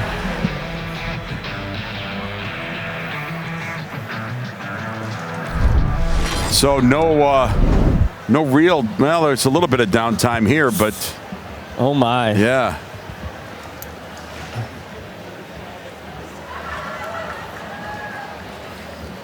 Kaylee spent some time also with 2017 Team Rush. Let's get an insight on that team from her right now. Hey, Dans, we are down in the pits with Team Rush, learning about this bot that has been a standout year after year. I'm here with some of the members of the Drive team. Good to see you guys again this year. I know I recognize some familiar faces. Robot this year, tell me what is so special about it. Let's start with you.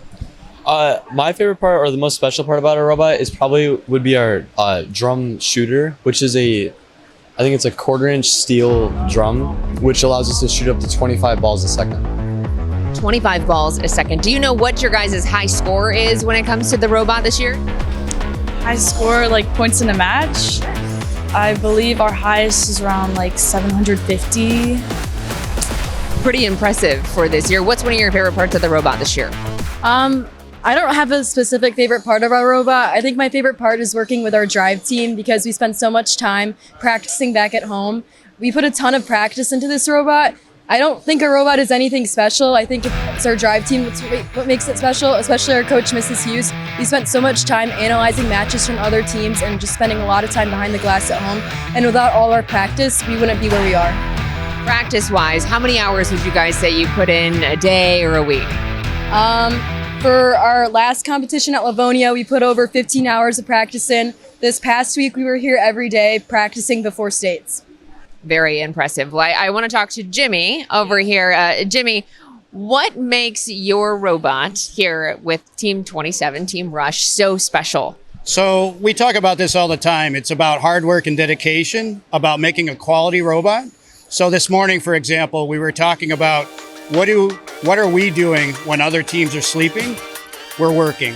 What are we doing when other teams are eating? We're working. And I think that's the work ethic that we put in makes all the difference on the field, and it shows them that hard work gives us positive results. That is a great lesson also for these students to take outside of FIRST Robotics. Jimmy, thank you so much. Thank you guys so much. Appreciate it. Good luck to you guys. We're going to send it back upstairs. All right, Katie, let's update the scoreboard here. Dan, this is a modification. It doesn't change the outcome, but to walk us through this here. Let's see. So this was the 27 Clarkston Team Rush machine did some damage to one of the Blue Alliance machines. All right, okay, so we're going back in time, everybody. This is not the last match we just watched, but the match before. Looks like there was a yellow card issued on that Red Alliance from DTE Foundation. We're told it's a G14.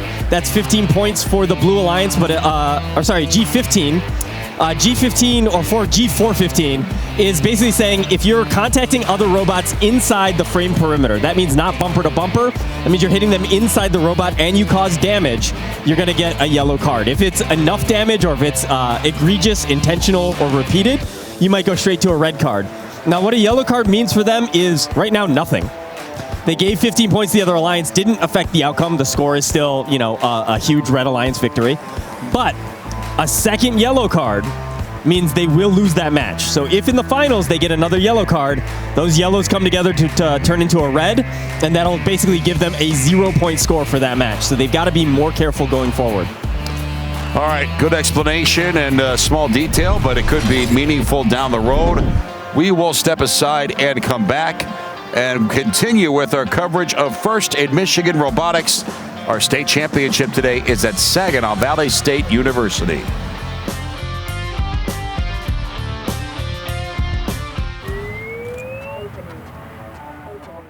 A drone dock, think of it kind of like a bird's nest. It's a spot for the drone to return to and charge, upload any images it took, and then relaunch at a different time. This allows us to have a lot of information about our system. We can rapid respond to outages. So say at 1 in the morning, a line goes out because of a tree fall or a bird strike. We can respond within minutes to that, get good eyes on the site. And while our crews are gearing up to respond, we can get them information about where it is and what's wrong to make sure they are bringing the correct equipment to site. In an outage, every minute counts. It could be something like a hospital is currently on backup generators. It could be a person at home who is trying to figure out why their lights are not turning on or whether or not their food is spoiling in the fridge. This allows us to be quicker on our response time without increasing the costs to do that. In the same time, we can get predictive with it. We can be working towards a much more proactive maintenance system and replacement system, and even seeing the outages before they happen. This really allows us to secure the grid for the future.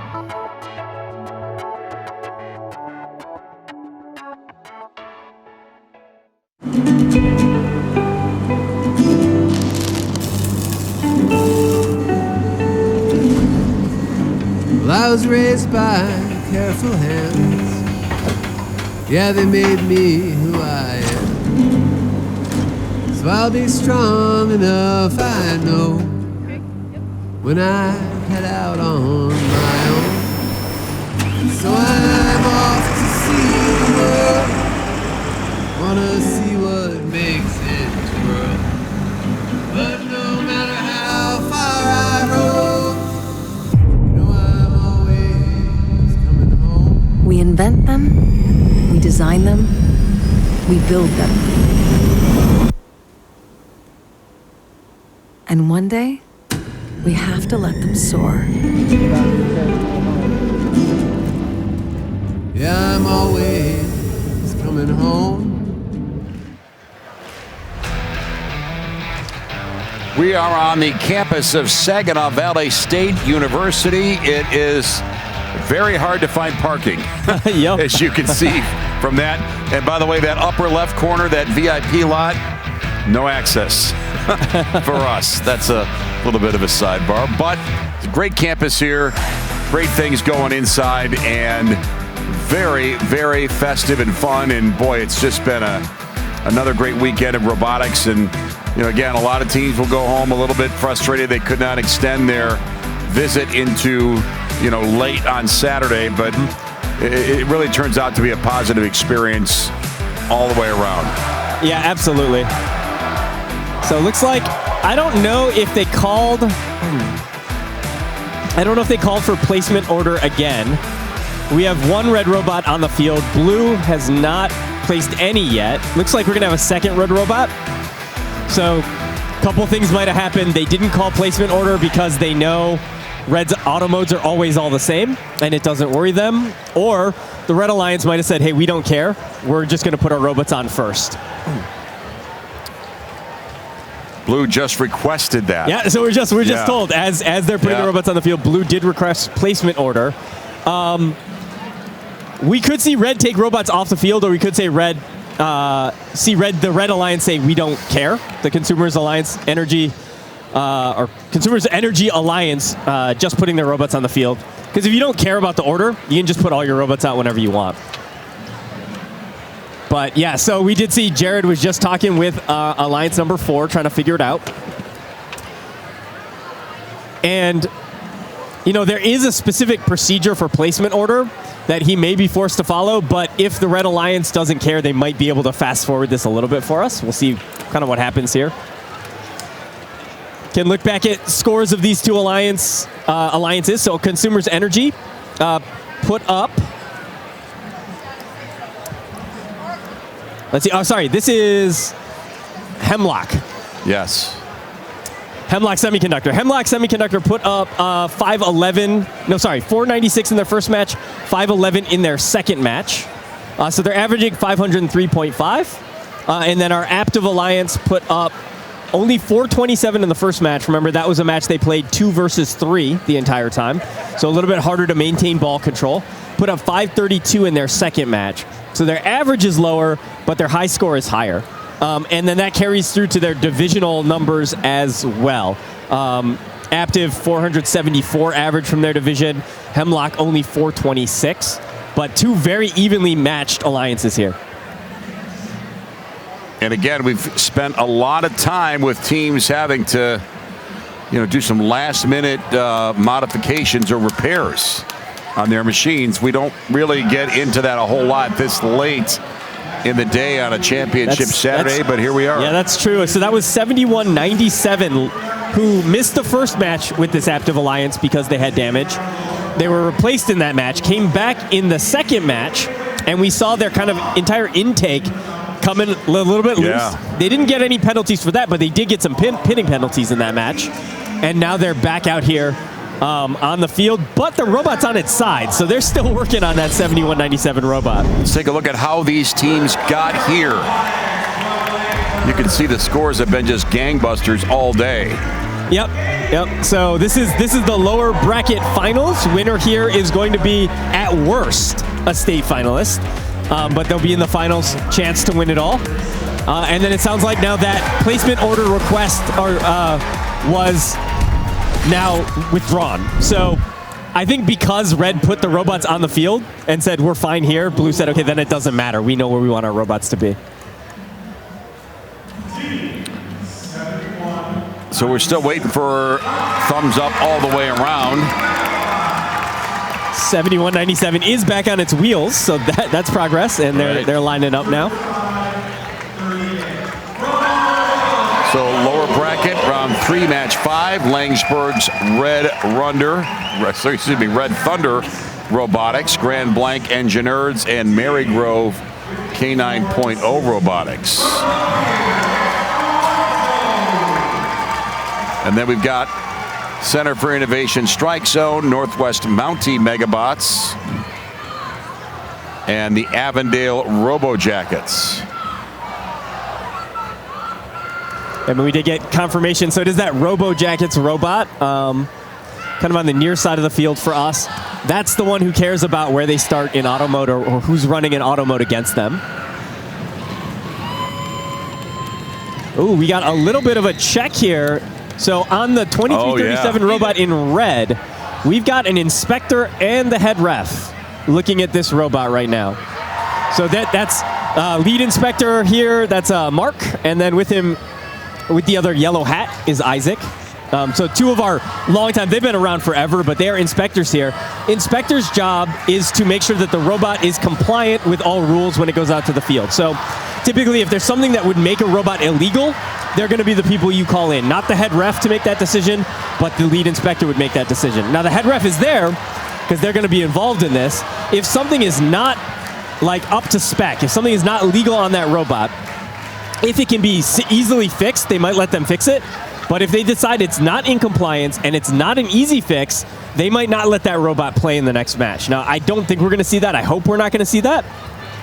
And nobody is giving me the body language like that robot is not going to be allowed to play. But whatever it was, they had to check it out, and Seems like it's okay now. Yeah, I guess it was the hook and loop on the bumper. Oh, interesting.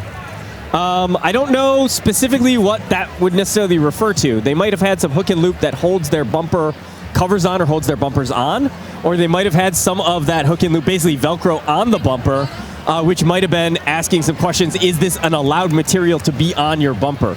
So there's a whole set of rules which dictate what materials your bumper can be made of, and some Velcro being stuck on there might not fall within those rules. I'm not 100% sure what the call kind of was there. Behind the line. Well, they are putting the drivers in their place behind the lines. 1, go! And we are into it. 20 seconds of autonomous. Red Alliance getting a bit of an early jump, but some shots go offline. Yeah, pretty good load by both sides. Avondale, 35-38, doing a good job of getting the rest of the ones on the floor here. Let's see who makes it back. We got a penalty on red. I think Engineered shot outside of the zone. They have A-stopped, but I believe that's a 15-point major penalty against red. Blue gets 15 bonus points here. Red wins auto mode. Oh no, blue wins auto mode. Yeah, by a bunch. Blue Alliance blowing it up. Comeback time for the Red Alliance, but they got work to do. Yeah, I think something was... I don't know if that score was right that we were seeing there, because we jumped to 170 quite quickly here. But red is... blue did win auto mode. Sorry, whatever the scoreboard said, blue did win auto mode. Red is active now first. See, that defense was 71-97, and now blue's active, and 35-38 has got a bunch of fuel in the area. I think that's Engineers trying to steal some fuel, and 71-66 trying to play defense. Engineers just firing fuel out of the blue zone. This is something we need to see more of. That's kind of like the great equalizer. If you steal the fuel that they staged, it slows them down a little bit. Now they got to be back, though. 3 seconds till red shoots. Blue Alliance still has a good lead, though. Some of that is penalty points, but this is blue's second, red's second shift, so you would want... you need to take the lead here. Red needs to be ahead at the end of this shift for us to have a close match. Engineers, 71-66 just unloading a full hopper there. Red is back in the lead. They're up now by about 30. Blue is active. Big hit, big swing by Blue Alliance. Yep. You always see that at the start of the shift. Blue is loaded up and ready to go. So blue now back up by about 30. They've got 15 seconds left in the shift. Red is storing a lot of balls on their side of the field. We'll see if 71-97 can feed any of these out. All right. Only 30 seconds left. We're in the final stretch. 140 points to make up in endgame for red. Ooh, but they do have tough. balls. They have a lot of ball control. 71-97 just made 71-66 miss an entire hopper full of balls. Big move from them, and they backed off this time before the pinning call, so they learned from last match. Looks like blue is still up. Red is closing the gap a little bit. We're down to a 50-point match. Well, they got a pilot on now. 5 seconds. We'll see blue answering back here, 54-60 with an endgame hopper. And it's going to be blue pulling away in the last few seconds there. Red Alliance came on strong at the end, but looks like it will not be enough. Yeah, you got to keep in mind, even within that last endgame shift, you're going to sometimes see one side shooting, then the other side. So we'll see it close up, and then the gap open back up. Blue shot early in that shift, ran out of material, was back out trying to load, while red was answering back. So we saw it get very, very close, but blue getting the last salvo in, the last empty of hoppers, and that gave them what looks to be close to a 100-point victory. Wow, that was really impressive. And a huge key move, 71-97. I got to call him out because I think 71-66 had a full hopper for red, and they hit him just at the right time. I think they missed almost the entire hopper. That's like 40, 50 points saved right there. So it is a Blue Alliance win.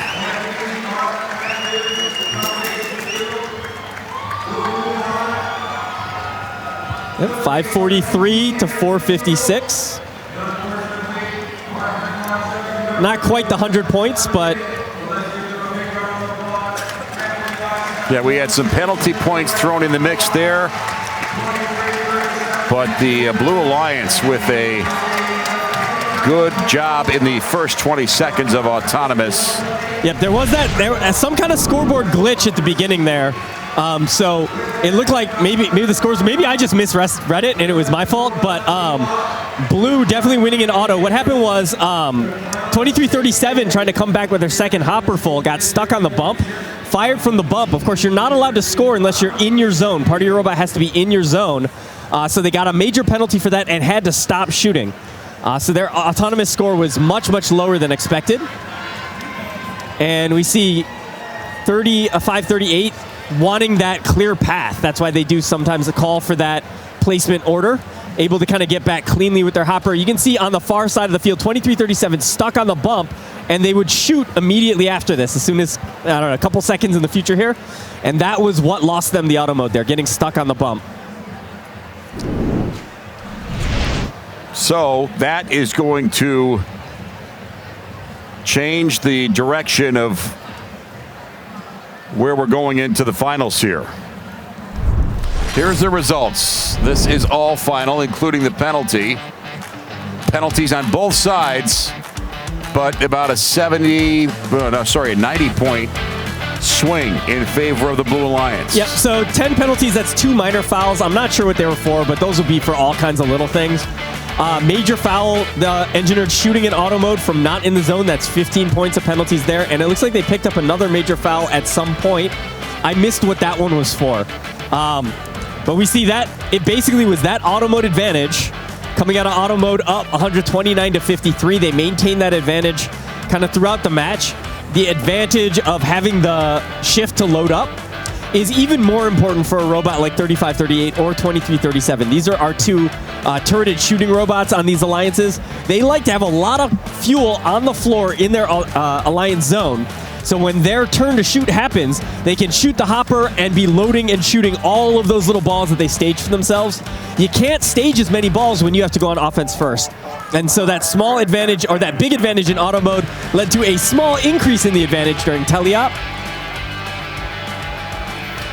But ultimately, you know. Yeah. Let's head downstairs and talk to the winners. Here's Kaylee. Vedant is joining us again. Great defense by your alliance. We talked about it a little bit during the show, but knocking that bot out as they're shooting, what was your defensive strategy going into this match? Overall, we were trying to prevent the opposing alliance from getting over to their neutral zone, and when they were over there, preventing them from scoring as much as possible. Since the opposing alliance had a couple of big dumpers, they're easier to defend than turret bots, so sending our defender over there to start trying to distract them and hit them while they're shooting allows them to miss balls across the hub. It overall just like minimizes the amount of points that they can score while we're still feeding and shooting while their active period's going on. You guys are going up against DTE here shortly. Yep. Obviously a big scoring team. What is going to be your strategy to try and outscore them? We're going to try sticking to the same thing. DTE usually runs triple offense, so they're always going to be scoring, and we might get an undefended match. In our previous matches, we've been double defended by 2 alliance partners of the opposing alliance, always coming over and defending 3538 and 5460, and that minimized our like total scoring and feeding and all of that kind of stuff. We're hoping to just honestly, 5460 continue feeding us cleaning up on the floor and shooting on the move across our alliance zone, and try to win auto. A question for your team's bot in particular that I noticed that is quite different from the rest. It seems that your bot can shoot while it's moving. A lot of these bots we've seen have stuck in one place and able to shoot, but your bot was rotating around that net while still having a high accuracy. Tell me about the mechanics that went into building your bot like that. Yeah, so it's a lot of software work. Specifically, we take our position on the field of the robot, and we take our the speeder drivetrains going and the direction it's going, and then essentially we predict the position the robot will be in the future. So that means the robot aims in advance. So we calculate for when we are estimated when the ball is estimated to come out of the robot and where we will be for that. So we point the turret to that position for shooting from that position while in our alliance zone. So essentially, the faster we go, the further it looks, and it's just basically the turret's looking in the future, and we shoot. We take the robot's velocity, and based on how fast the robot's going, the turret goes either further in the opposite direction or less. I want to get back to kind of some of your defensive strategies. So what are you guys looking at going up against this DTE alliance? Are you going to have your defender focusing on a specific robot or still kind of try to play the zone over there? It's probably going to be a mix of both. It'll be focusing the zone, and then when their active period's on, it's going to be whenever they get a chance to hit either of the opposing alliance members, because usually we see that Rush and their alliance partner are cycling back into the neutral zone. So while they're cycling back into the neutral zone, we'll defend the one who's still scoring in our alliance zone. So they're just gonna have to focus on who's doing what at what time. Good luck heading into the next match, Dan and Dan. All right, score overtime. We love this graphic. Blue Alliance leading from start to finish here. Yeah, that autonomous lead basically hanging out. You can see shift 3 and 4. Blue had a bit more time to really take advantage of the extra stage balls. We saw a lot of the Red Alliance coming over trying to steal some of those balls back, which was very effective. But small bump there, but this was basically a story of you won auto mode, you had the preferred shift, maintain that lead the whole match, and that's where we are.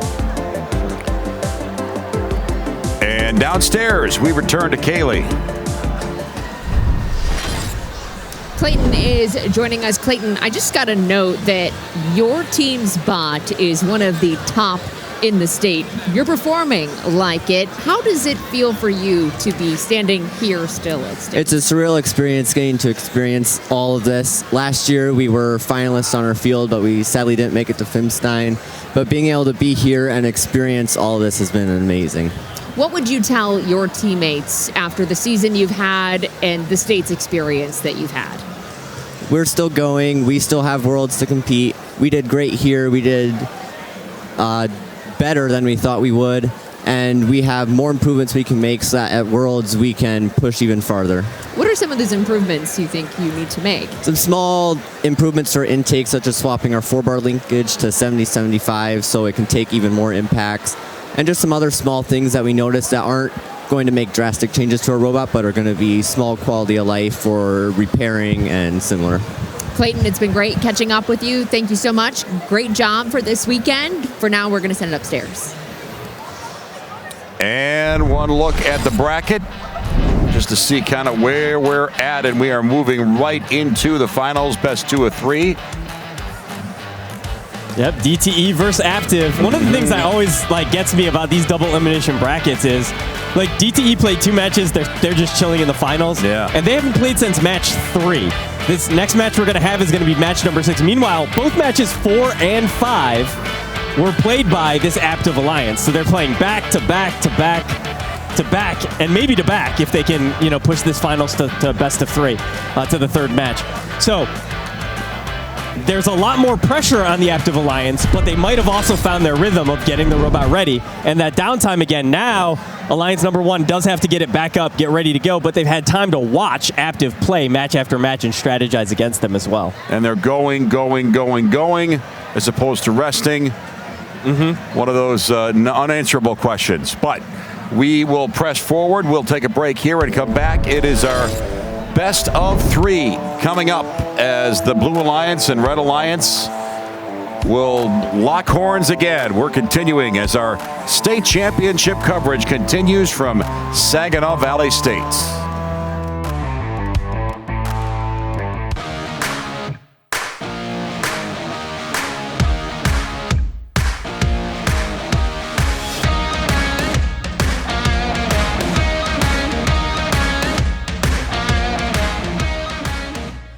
There's so many skills you can gain at first. The whole purpose is problem solving. Whether you know engineering or not, it's about trying to figure out a solution, an innovative solution. I always been good with my hands, and I wanted to do something with technology. So I was like, maybe I should join robotics. Going into first, I thought I'd be more of like a designing aspect. I originally wanted to be an architect, so I thought I could be able to design the robot and modify it. But now, since I'm in robotics, I'm more of the mechanical aspect. When I first joined, I met a lot of people at the Mez, and like they just accepted me immediately. It was like you go into your cousin's house for the first time, and you haven't met these cousins before, but your family, so you immediately know each other and you immediately bond. I've learned a lot about problem solving and like designing different parts. A lot about just the process that you would take. I think that's the most important. Without my coaches or mentors, I wouldn't be able to build. I wouldn't be able to plot out how to cut the pieces and drill the holes. As I learn, I can also provide learning experience for the students as well. Before joining first, I was a really closed-off person. I wasn't really that social, and I think they really exposed me to the real world where I have to interact with other people. Definitely communicating with people. That's really a big thing there.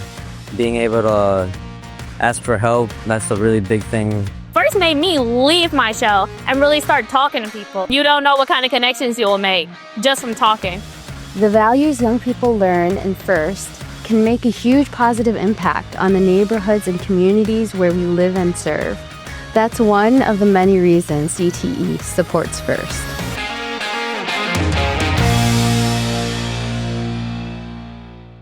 Michigan's future is built on grit. Crews on the ground and in the air, modernizing the grid to reduce outages. Engineers planning for what's next. Steady work, securing the systems you depend on every day. Around 75 cents of every dollar is reinvested directly into securing the electric grid, supporting homes, businesses, and communities across Michigan, season after season. Michigan, you can count on us. So we're going to kick things off here in a little bit with our first championship match. Again, best of three. Dan, here's my theory. I'd rather have my machine resting than competing.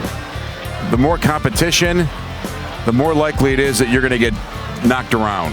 Yep, I agree. Okay. Yep. So it's kind of nice to get in the rhythm. You can get a little tired waiting, but yeah, the extra wear and tear on the machine, chances for stuff to go wrong, chances to pick up some damage that then you got to rush to fix. It's nice to just take your time, make sure everything is set up on the robot, and then just watch matches and figure out what your strategy is going to be based on, whoever makes it to the finals against you. So see, looking back, we can see DTE, right? Just a reminder, we haven't seen them in a while, but they put up 774 in their last match. They put up 670 in their round one here. But just to take you through, back on their division, when they were playing on DTE, they put up 796, 841, 593 is their low.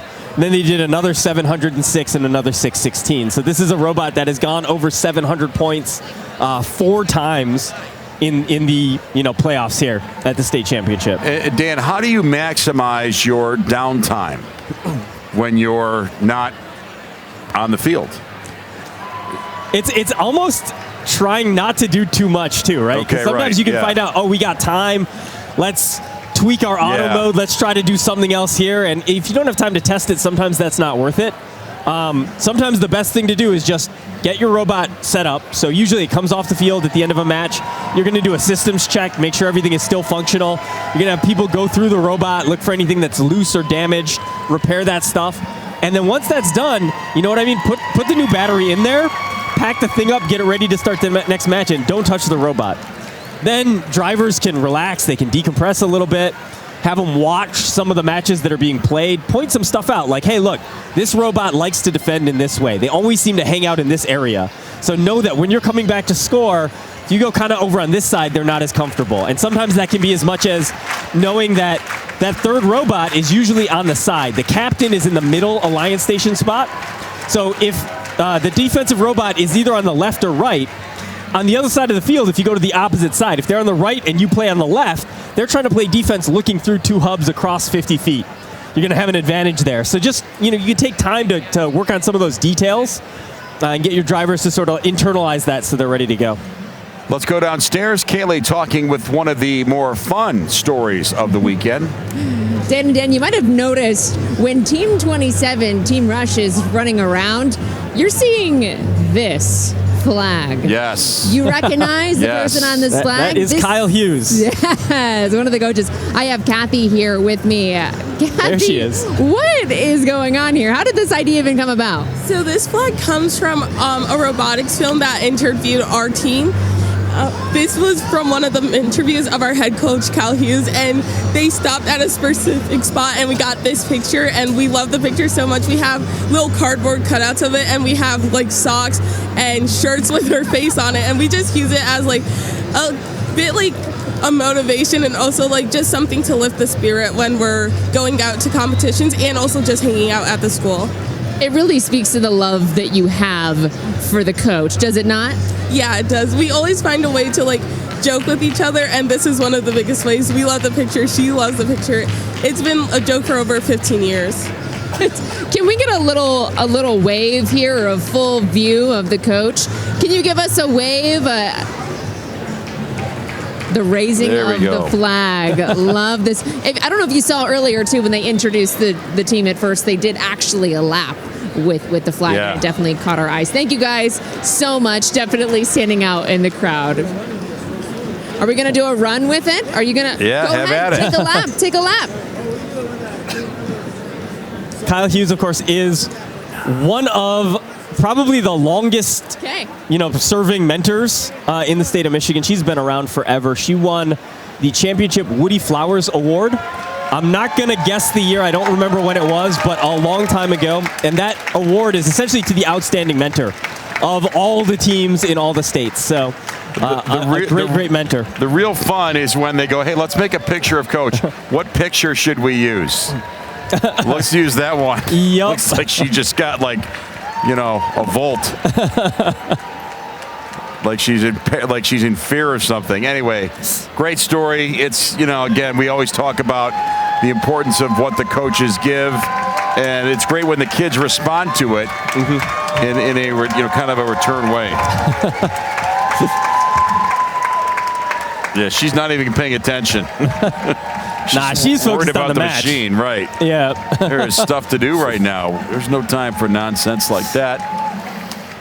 They might have a new picture too, because I don't know if when they were holding the flag and it was folded up a little bit, and she only had one eye. The Cyclops look. Yeah. So that. Yeah.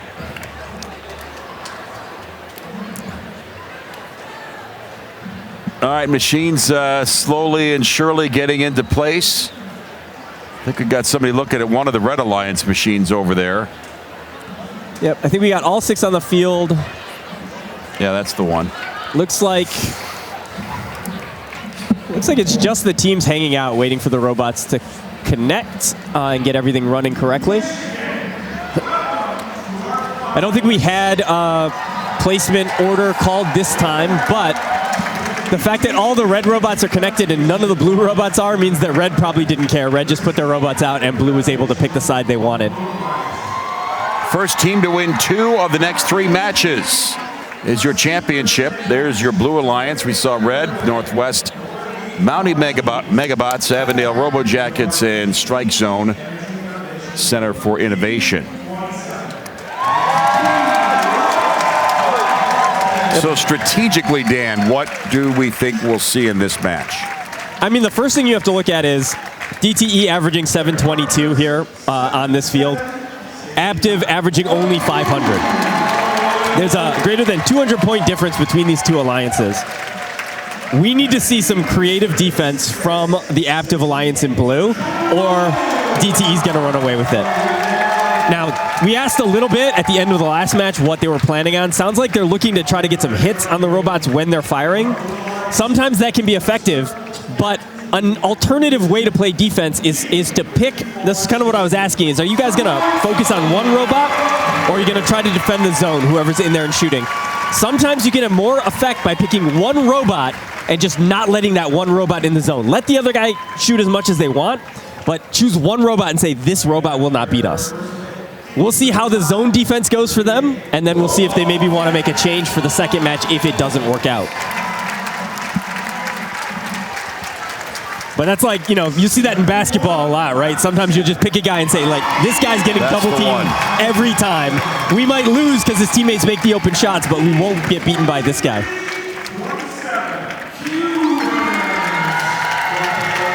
And that, in this alliance, it's interesting because in basketball, it's almost always the best scorer, right? That you would do that to.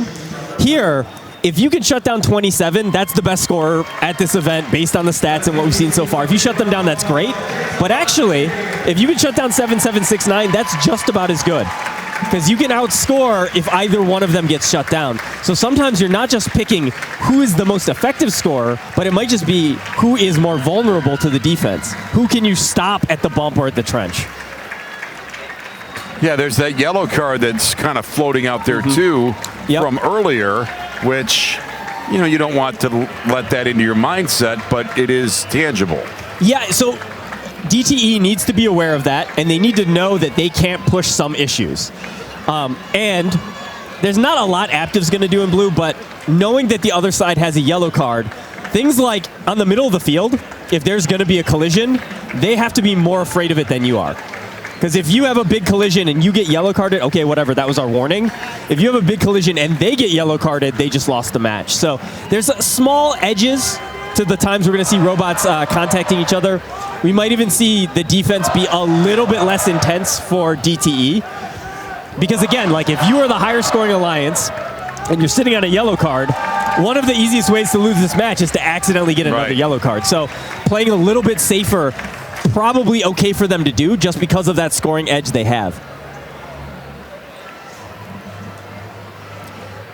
So we got our teams re-announced. We got the handshake done. Everybody's back in their alliance stations. The formalities are done, and it is time to deliver. If you're looking to secure a state championship, best 2 of 3, 6 teams have gotten this far.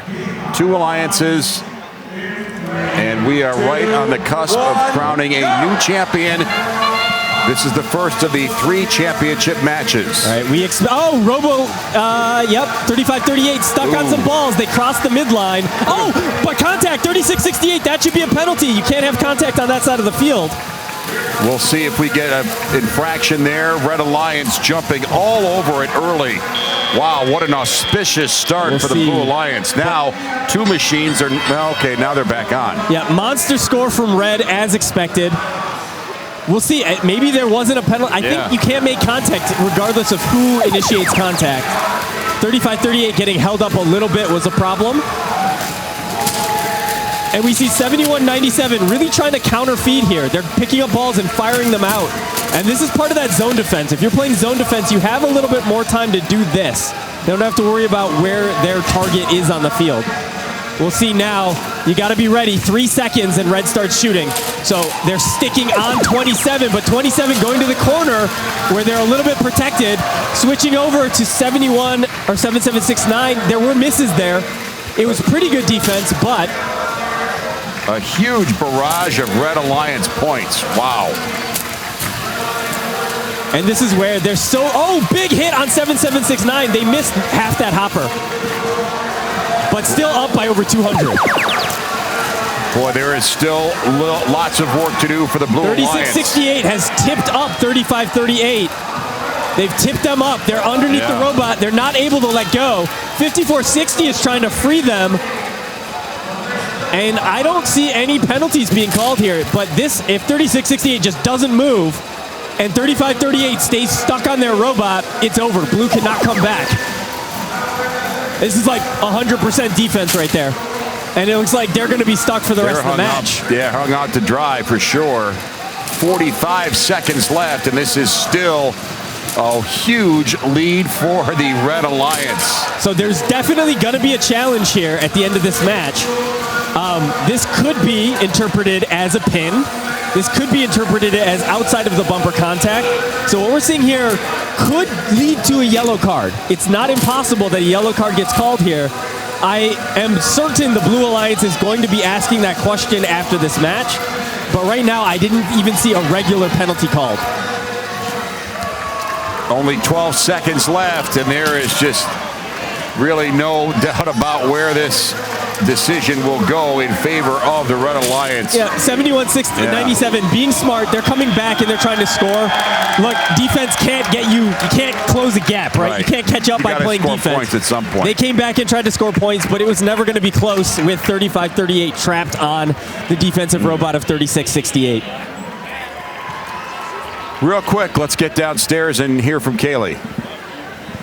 Hey, Dan and Dan, just wanted to give you my insight down here right next to the field. It is clear that members of 35-38 are not happy that there was no penalty call with that. The FTA's looks like the head ref may be coming over here to take a look to see if there could be a penalty. But as that robot got stuck, they were very vocal that there was a missed call. I mean, throwing their hands up, it seems that they are very upset. And I think you could be on track. There could be a challenge here. There's definitely a lot of action down here. And it seems like we could be waiting a few minutes to see what happens. There were rules in the past about entanglement, about getting stuck on other robots like this. And that would have been that penalty. I don't know if that rule exists this year. What we did get to see, the head refs didn't, was they got stuck on a ball, tipped up on a ball, but then that contact underneath the robot and then a second contact by 36-68 might actually be foul worthy. I don't know if it's yellow card worthy or not, but we saw them up. We saw one hit underneath and then a chasing second hit underneath the robot. Usually you get away with one for free, but that second repeated hit could be a problem. And now they're looking at possible entanglement, possible inside the frame contact. I don't know. We got 3 of our head refs out there. The head ref for this field and 2 other head refs having a discussion here. We did see 35-38 in the question mark box, so there is a dedicated place on the field that you go if you want to protest or ask that question. And we see that alliance over there waiting in the box for the refs to come back. No penalty here is kind of surprising to me. Again, I'm not going to say this is a red card or not or a yellow card or not, but as we get another look here, we'll have another chance to look at it. So initial contact, they were stuck on a ball, but the continued contact there, maybe they were already stuck from the first hit. I'm not sure. Is the onus on the 36-68 Trobots machine? Do they have to pull away? They don't have to. Well, again, a pin could be called here. That's usually you have to be pinned against the field element, but sometimes you can be pinned against like the ground or be pinned against whatever.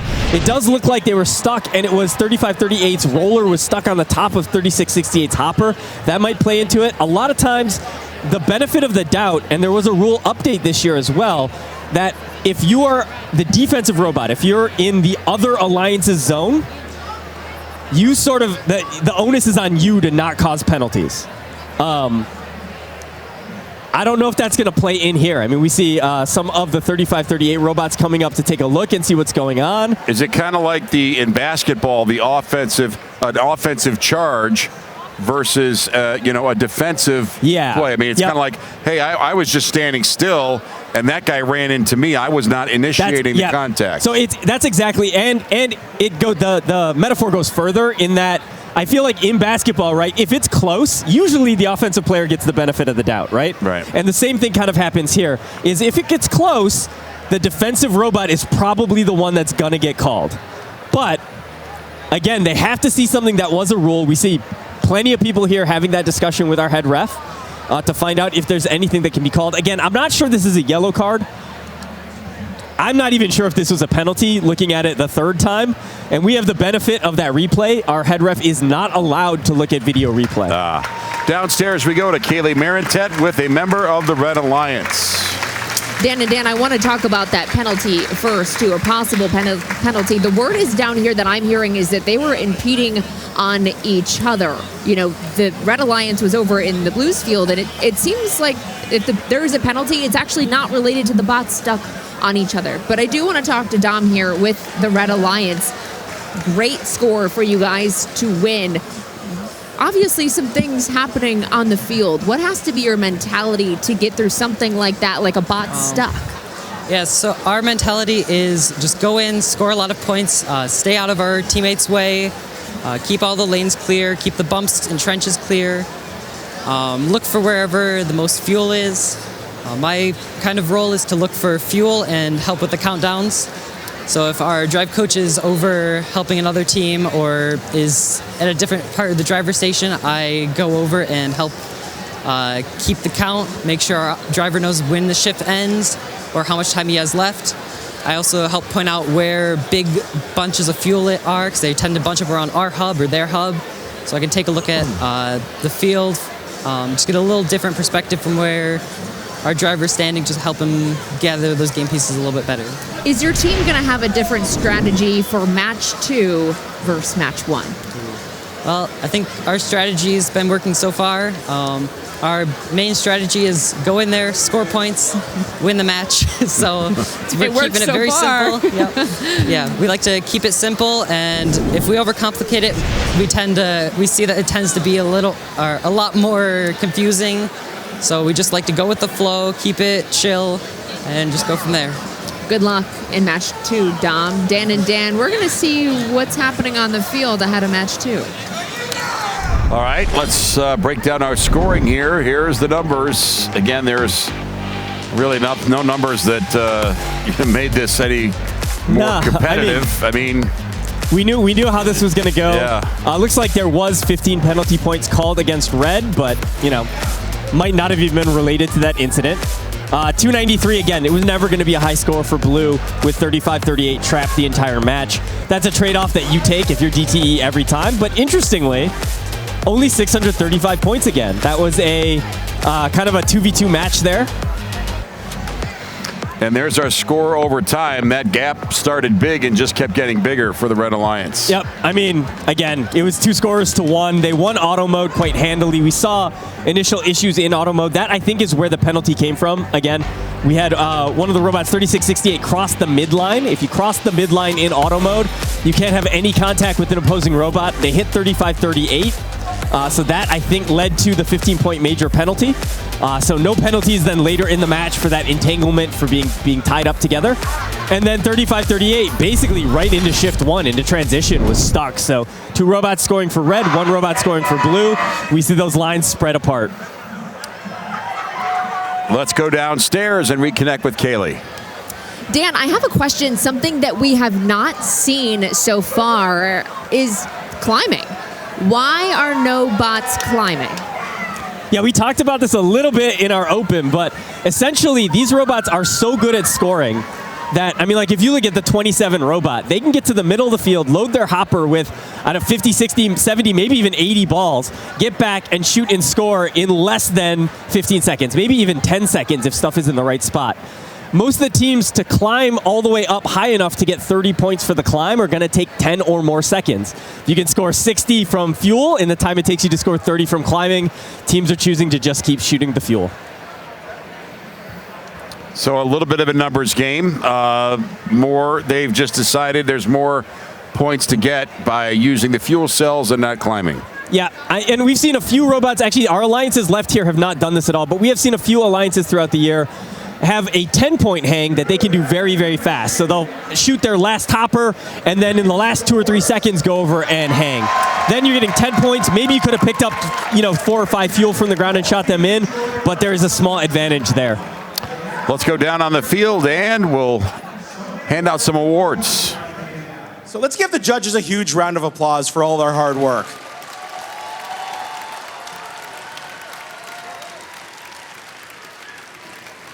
All right, we're going to hand out, in this awards break, we're going to hand out 2 Rookie All-Star Awards, and then we're going to recognize the first Leadership Awards. The Rookie All-Star Award celebrates the rookie team exemplifying a young but strong partnership effort, as well as implementing the mission of FIRST to inspire students to learn more about science and technology. This year, we have 2 winners for the Rookie All-Star Award. I'll announce the teams one at a time, and when your team is announced, please come down to the field to accept your award. Also, a little bit of housekeeping. If your team wins, I would like you to enter down here. Enter here, and then go down the line. High fives. Yeah, pick up your award. And then I would like you to make an abrupt left-hand turn after the Blue Alliance and head on over to the Consumers Energy Foundation area for your photograph. All right, enter here, awards here, go on back there for your photograph. Should be easy. All right, now back to that Rookie All-Star Award. Here is our first Rookie All-Star Award winner. Growth is in their DNA, evolving FRC students into FRC leaders. They have an organic link between their scenic, lake-oriented community, school, and sponsors. This team has shaped its robot into something special, bright, polished, and competition-ready. Engineering and mechanics is who they are.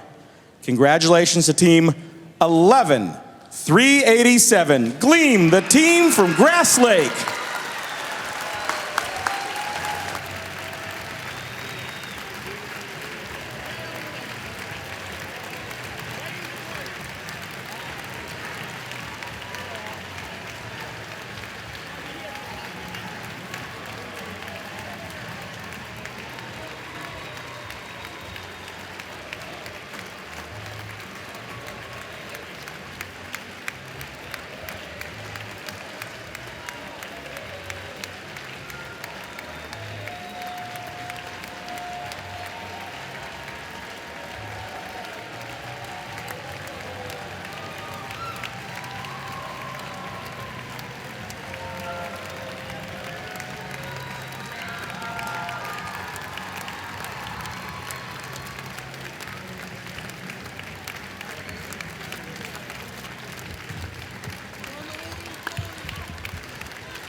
All right.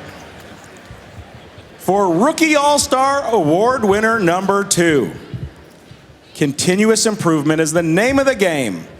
The KitBot gets a flywheel shooter, no fuel cell jams, and a better hopper. This team embraces new tools and engineering methods, and their sponsor engagement has a solid start. Despite their pixelated logo, this team is a high-resolution team. Congratulations to Team 11-493, the Pixel Knights from Bloomfield Hills.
All right. Our next award is the First Leadership Award. Finalists. The First Leadership Award finalists are outstanding, passionate student leaders who demonstrate exemplary effectiveness at attaining FIRST ideals. They were nominated by their teams for their direct contributions and impact on others, exemplifying leadership and commitment on the team and in their community. The First Leadership Award finalists recognized here today are also our nominees for the First Leadership Award at the championship. I will announce the names one at a time as our Michigan district sends 14 finalists to represent our district at the championships in Houston.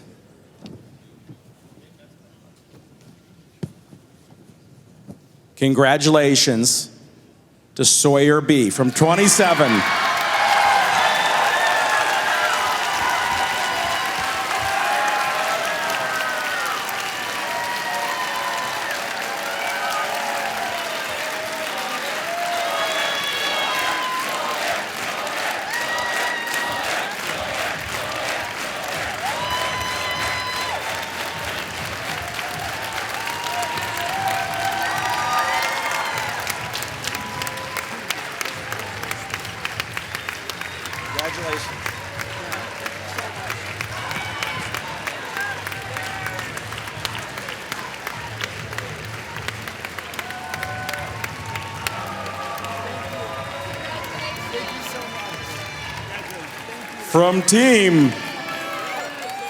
From team 2851, Brett D.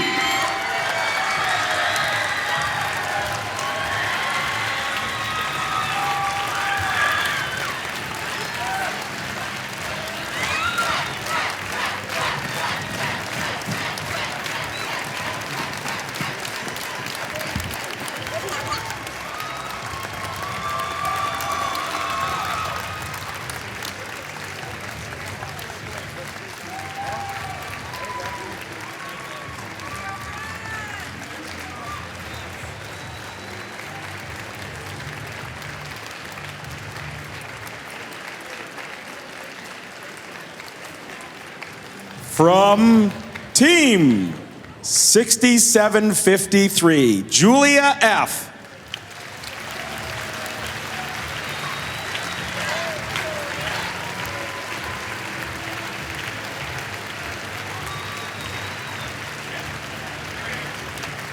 There you are.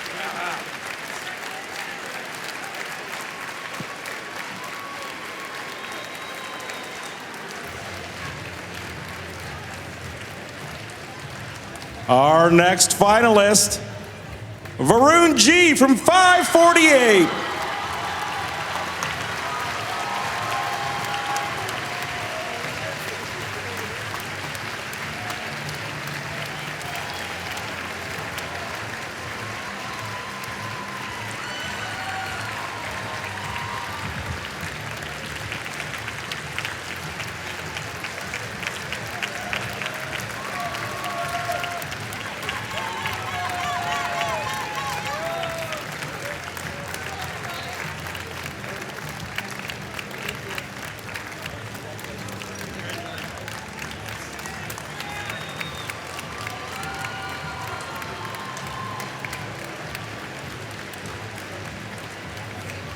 Congratulations to our next finalist, Emily L. from 4422.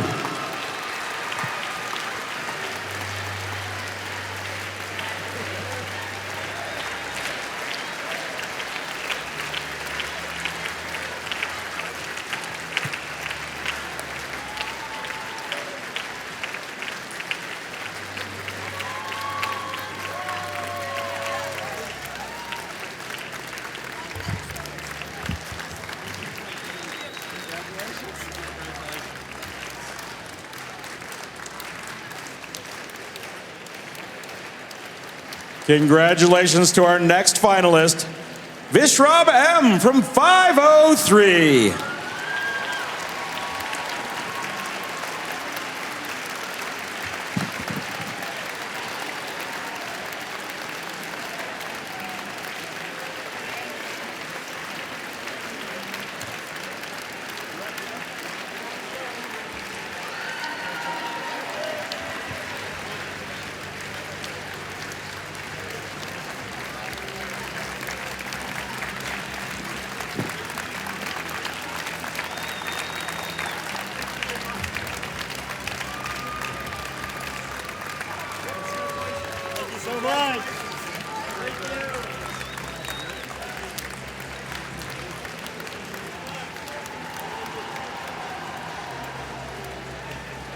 Our next finalist from team 3618, Ariana M.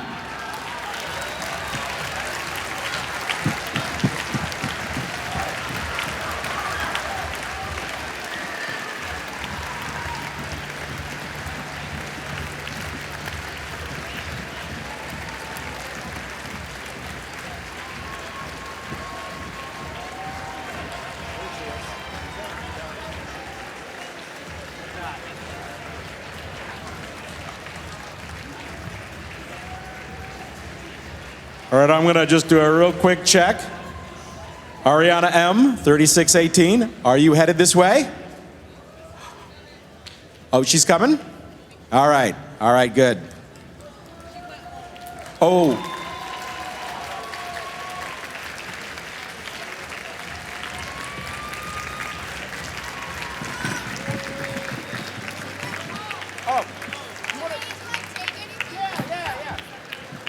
She has already left, but we're going to hand it off to one of her teammates so they can take it to her from the Petoskey Paladins. Thank you.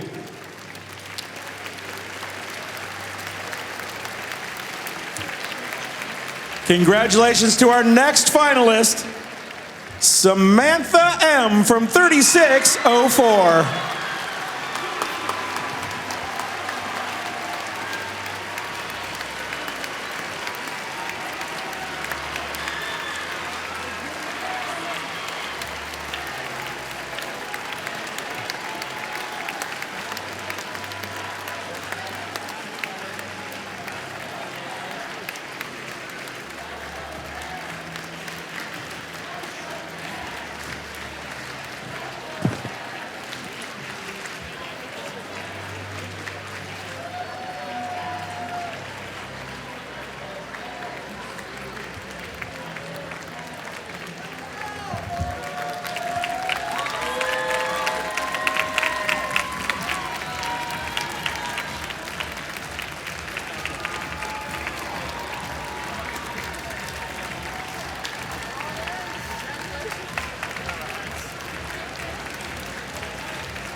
Congratulations to our next finalist, Caden N. from 4967.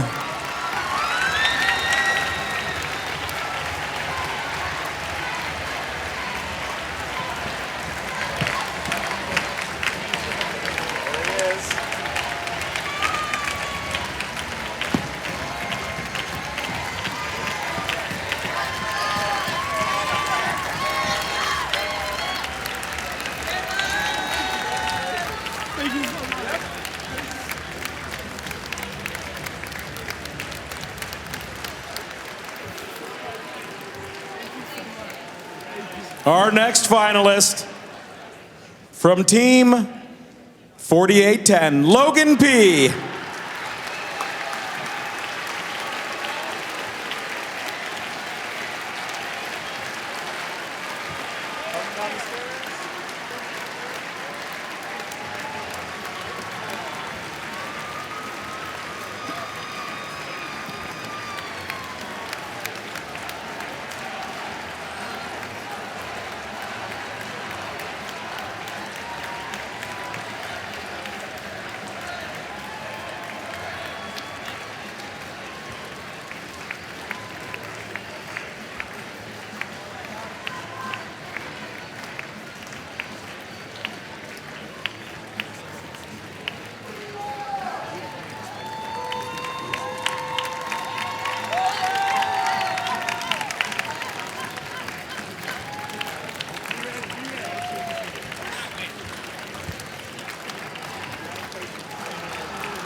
Our next finalist from 247 so far.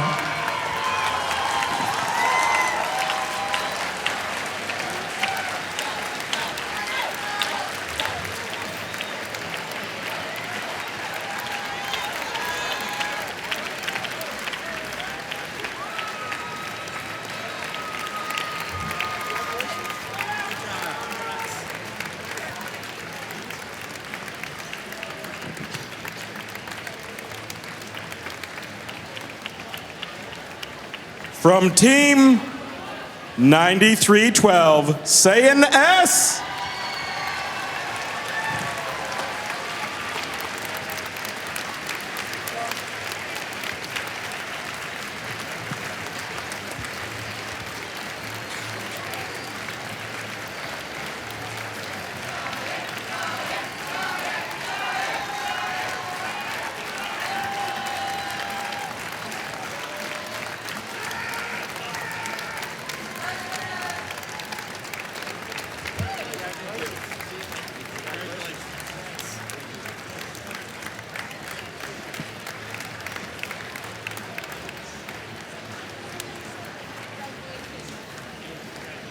Congratulations to finalist Casper S. from 201.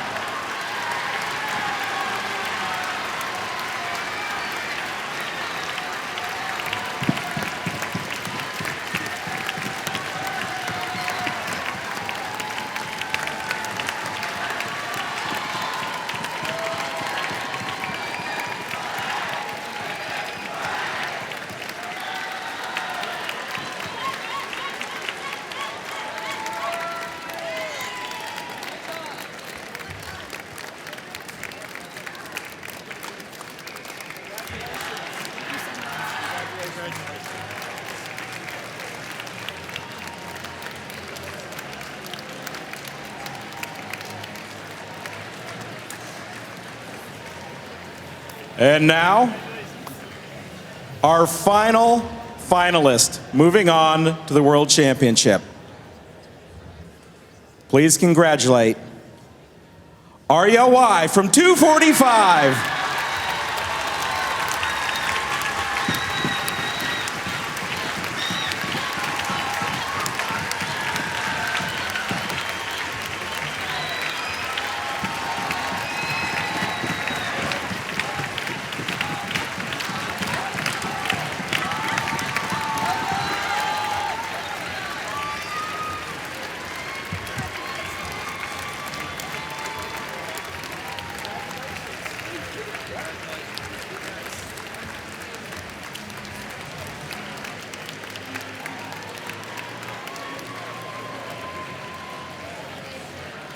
And with that, thank you so much, judges. I'll let you return to your seat. We're going to play another playoff match, but we'll be back to hand out a few awards a little later. Thank you. All right, we keep moving things along here. Again, we have it's a best 2 of 3. Red Alliance is in the the driver's seat right now.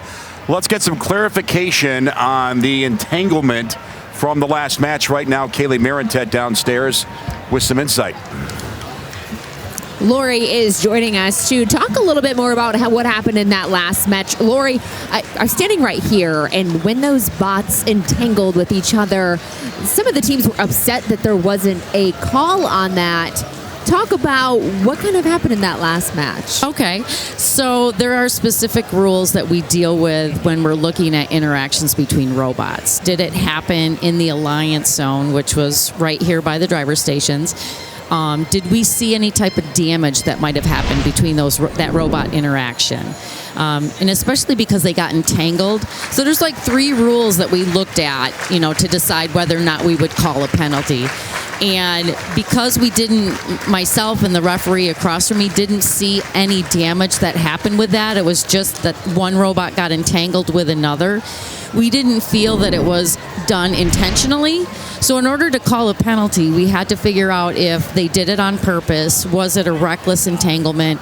And it was effectively one of the blue robot was coming into their own zone, to try and score. And then the red robot was trying to play defense on them.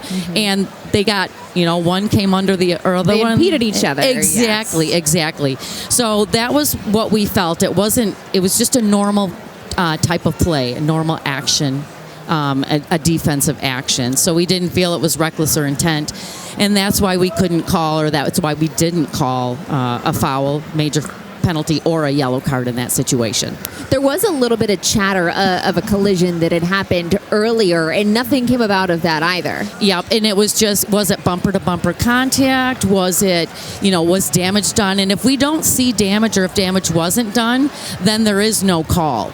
And as long as it's bumper to bumper interaction, it's just considered defense. And in this game, because it's so fast paced and all the robots are moving fast, we have a split second to decide what that is. And if it just looks like it's regular defense, that's what we call. So hypothetically, let's say there was a yellow card that went out or a big penalty that you guys had that called. What would have happened with that last match? If that last match, so if we had decided that it was intentional or reckless and that damage was done, we would have assigned a major foul, which is 15 points credited to the other alliance, and then a yellow card.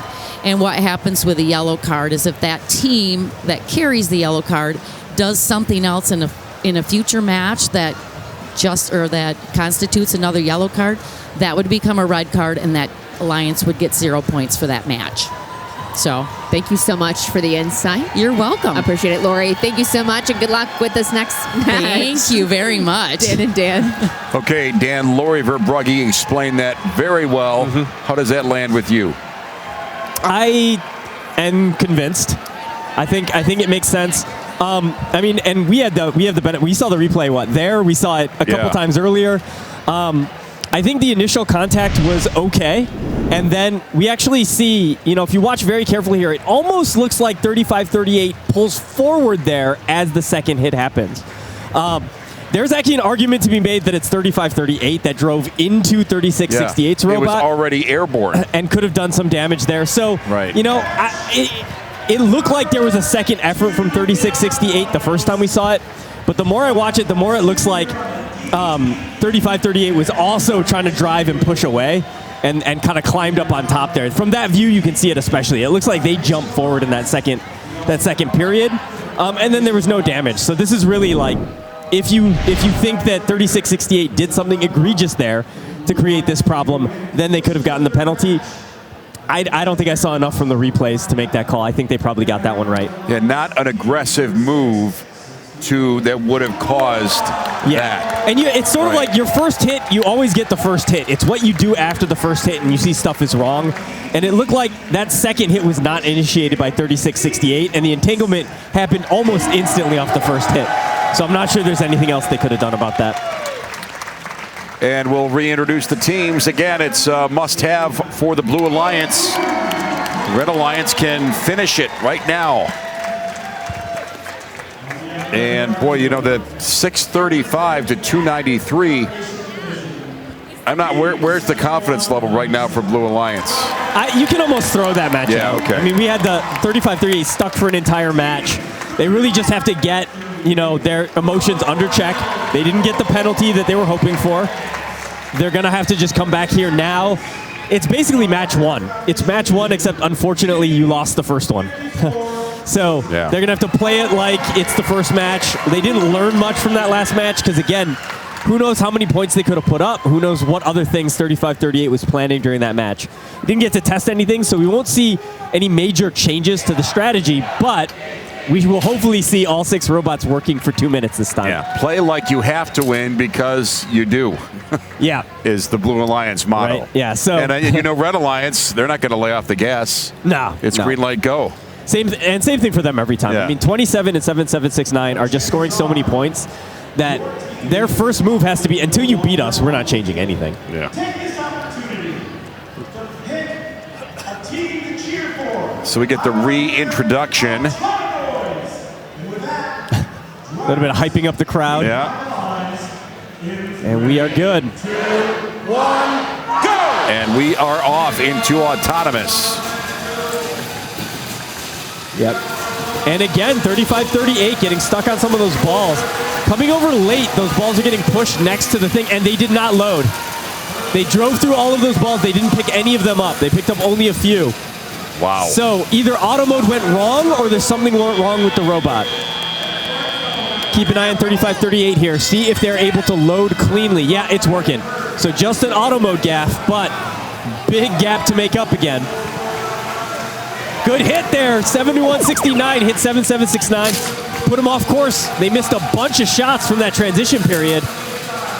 And we're going to have to see a lot more of that as this match progresses. Blue with the first shift here needs to be ahead in 10 seconds time. Yeah, they're in catch-up mode already, and that's the place they did not want to be. But the way the Red Alliance goes, they're just a machine. 35-38, tipped up again on their side. Another aggressive hit there by 36-68, slowed them down. Yeah. And now Red answering back. Blue Alliance grabbing a whole bunch of fuel cells in the neutral zone. Again, good defense by 71, 97. Made 7769 miss, made 27 pack up and go reload before they emptied their whole hopper. More misses there. That's probably 5. Oh boy. They are slowing them down. This is shaping up to be a relatively low-scoring match for Red. Well, Blue Alliance swings back hard with a lot of makes there, but boy, there's so much ground to make up. Yep, they have got to get this at least even going into the last shift here. We'll see 54-60 back with a full hopper. It's going to be a lot of points here. 35-38, about 4 seconds left to shoot. They got a bunch in there. That was pretty good. And now good, another hit, 27, making a bunch of misses. Yeah. And that this time was, that was 54-60, crossing the entire field and adding some defensive action. Boy, time just continues to work against the Blue Alliance. Red Alliance taking huge advantage of their opening window here. Good defense, 71-97 again, keeping out 7769, but ultimately they're going to get every single ball shot.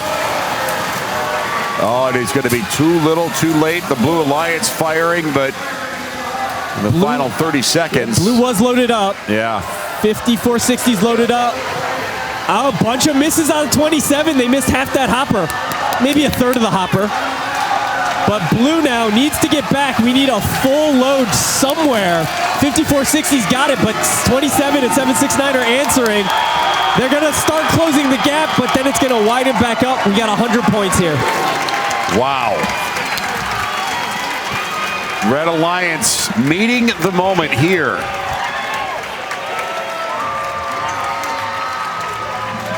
This looks to be Alliance number 1, DTE's lowest scoring match of the entire tournament.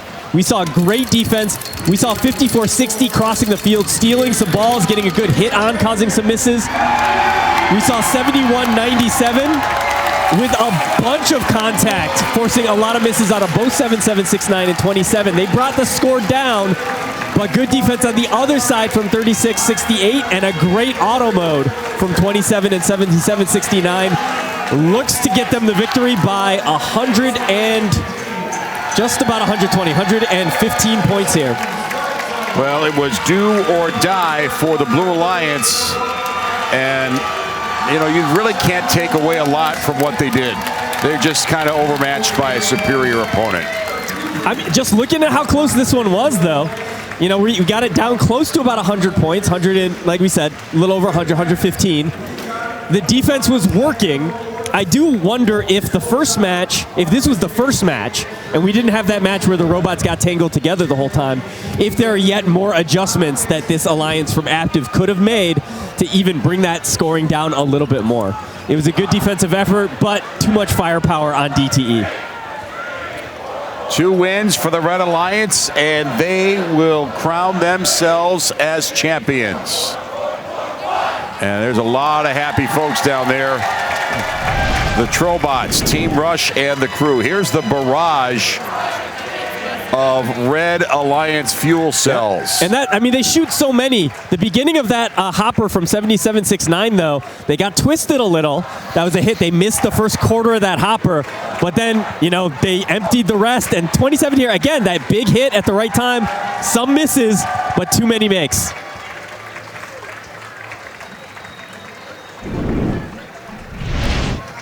Very impressive, very steady and consistent. Yeah. They were not going to be taken off of their game. Yep. Able to just play through the defense well enough. Here's the final score. And they win autonomous, handily. Teleop, not so much. But boy, when you come out firing like that in the first 20 seconds. Yeah. And you set the tone and you create that advantage, things become a lot easier. Yep. I mean, and we saw 35-38 in auto mode. They crossed into the center. What was happening was because they delay going to the center, some of those balls were right up next to the bump. They've been getting stuck on those balls a little bit, and that didn't allow them to load a full hopper to come back and shoot.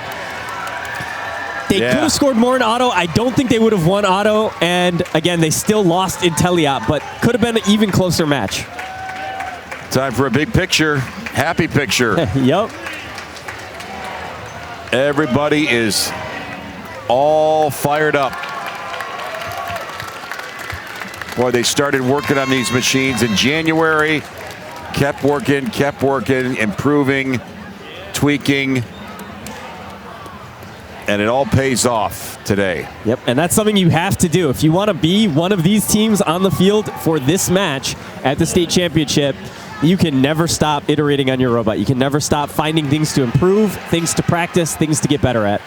And the great thing about this, like every other sport, there's always a metric to back up what you are doing or trying to do. And here is the road to a championship for the Red Alliance, the Trobots, Team Rush, and the crew. Yep, 635, 293, and then 571 to 456 in the finals. Again, that 571 is the lowest score they put up all playoffs long. They'd had a 593 in their division, and that was their, until this point, lowest score. So we saw an interesting defense-heavy match from our Aptive Alliance. Just not quite enough.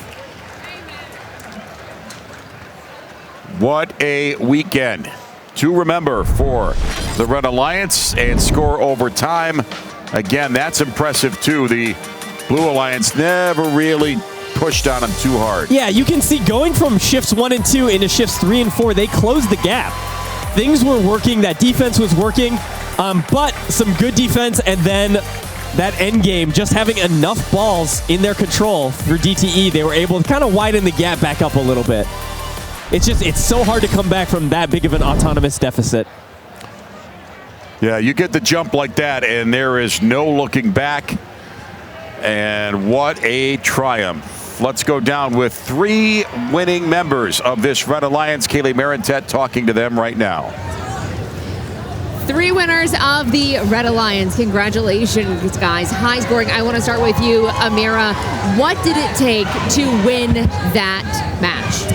I mean, we had a lot of distractions today with the yellow card and a lot of fouls that were called on us. But, you know, we just took everything one match at a time. And we didn't want to let the distractions get the best of our alliance. And I think we pulled through in the end. It felt like your guys' alliance cruised through this, really. I mean, putting up a score of 774 at one point. What was the strategy that took you guys to the next level throughout the day, Tom? We really collaborated with each other, and we kept it very simple so that we would stay out of each other's way to maximize the amount of points we could flow into our hub. We just kept it really simple and just smooth, and I guess the results kind of show. What would be your message to the rest of your alliance, but also everybody else here that was with you at States? I mean, anything's possible. We caught on fire earlier in this competition, and we ended up winning the whole thing. So no matter what happens, just keep on chugging along, and anything can happen. Congratulations, guys. Looking forward to you playing in the future. We're going to send it back upstairs, Dan. Kaylee, thank you. Yeah, that is a triumph for sure. They were the heavy favorite, and they never wavered. That was auto mode there. Just so many balls being scored. Another look at some good defense, but not quite good enough. It's just how fast these teams, you leave them alone for a second, and there's 50 more points on the scoreboard. Yeah.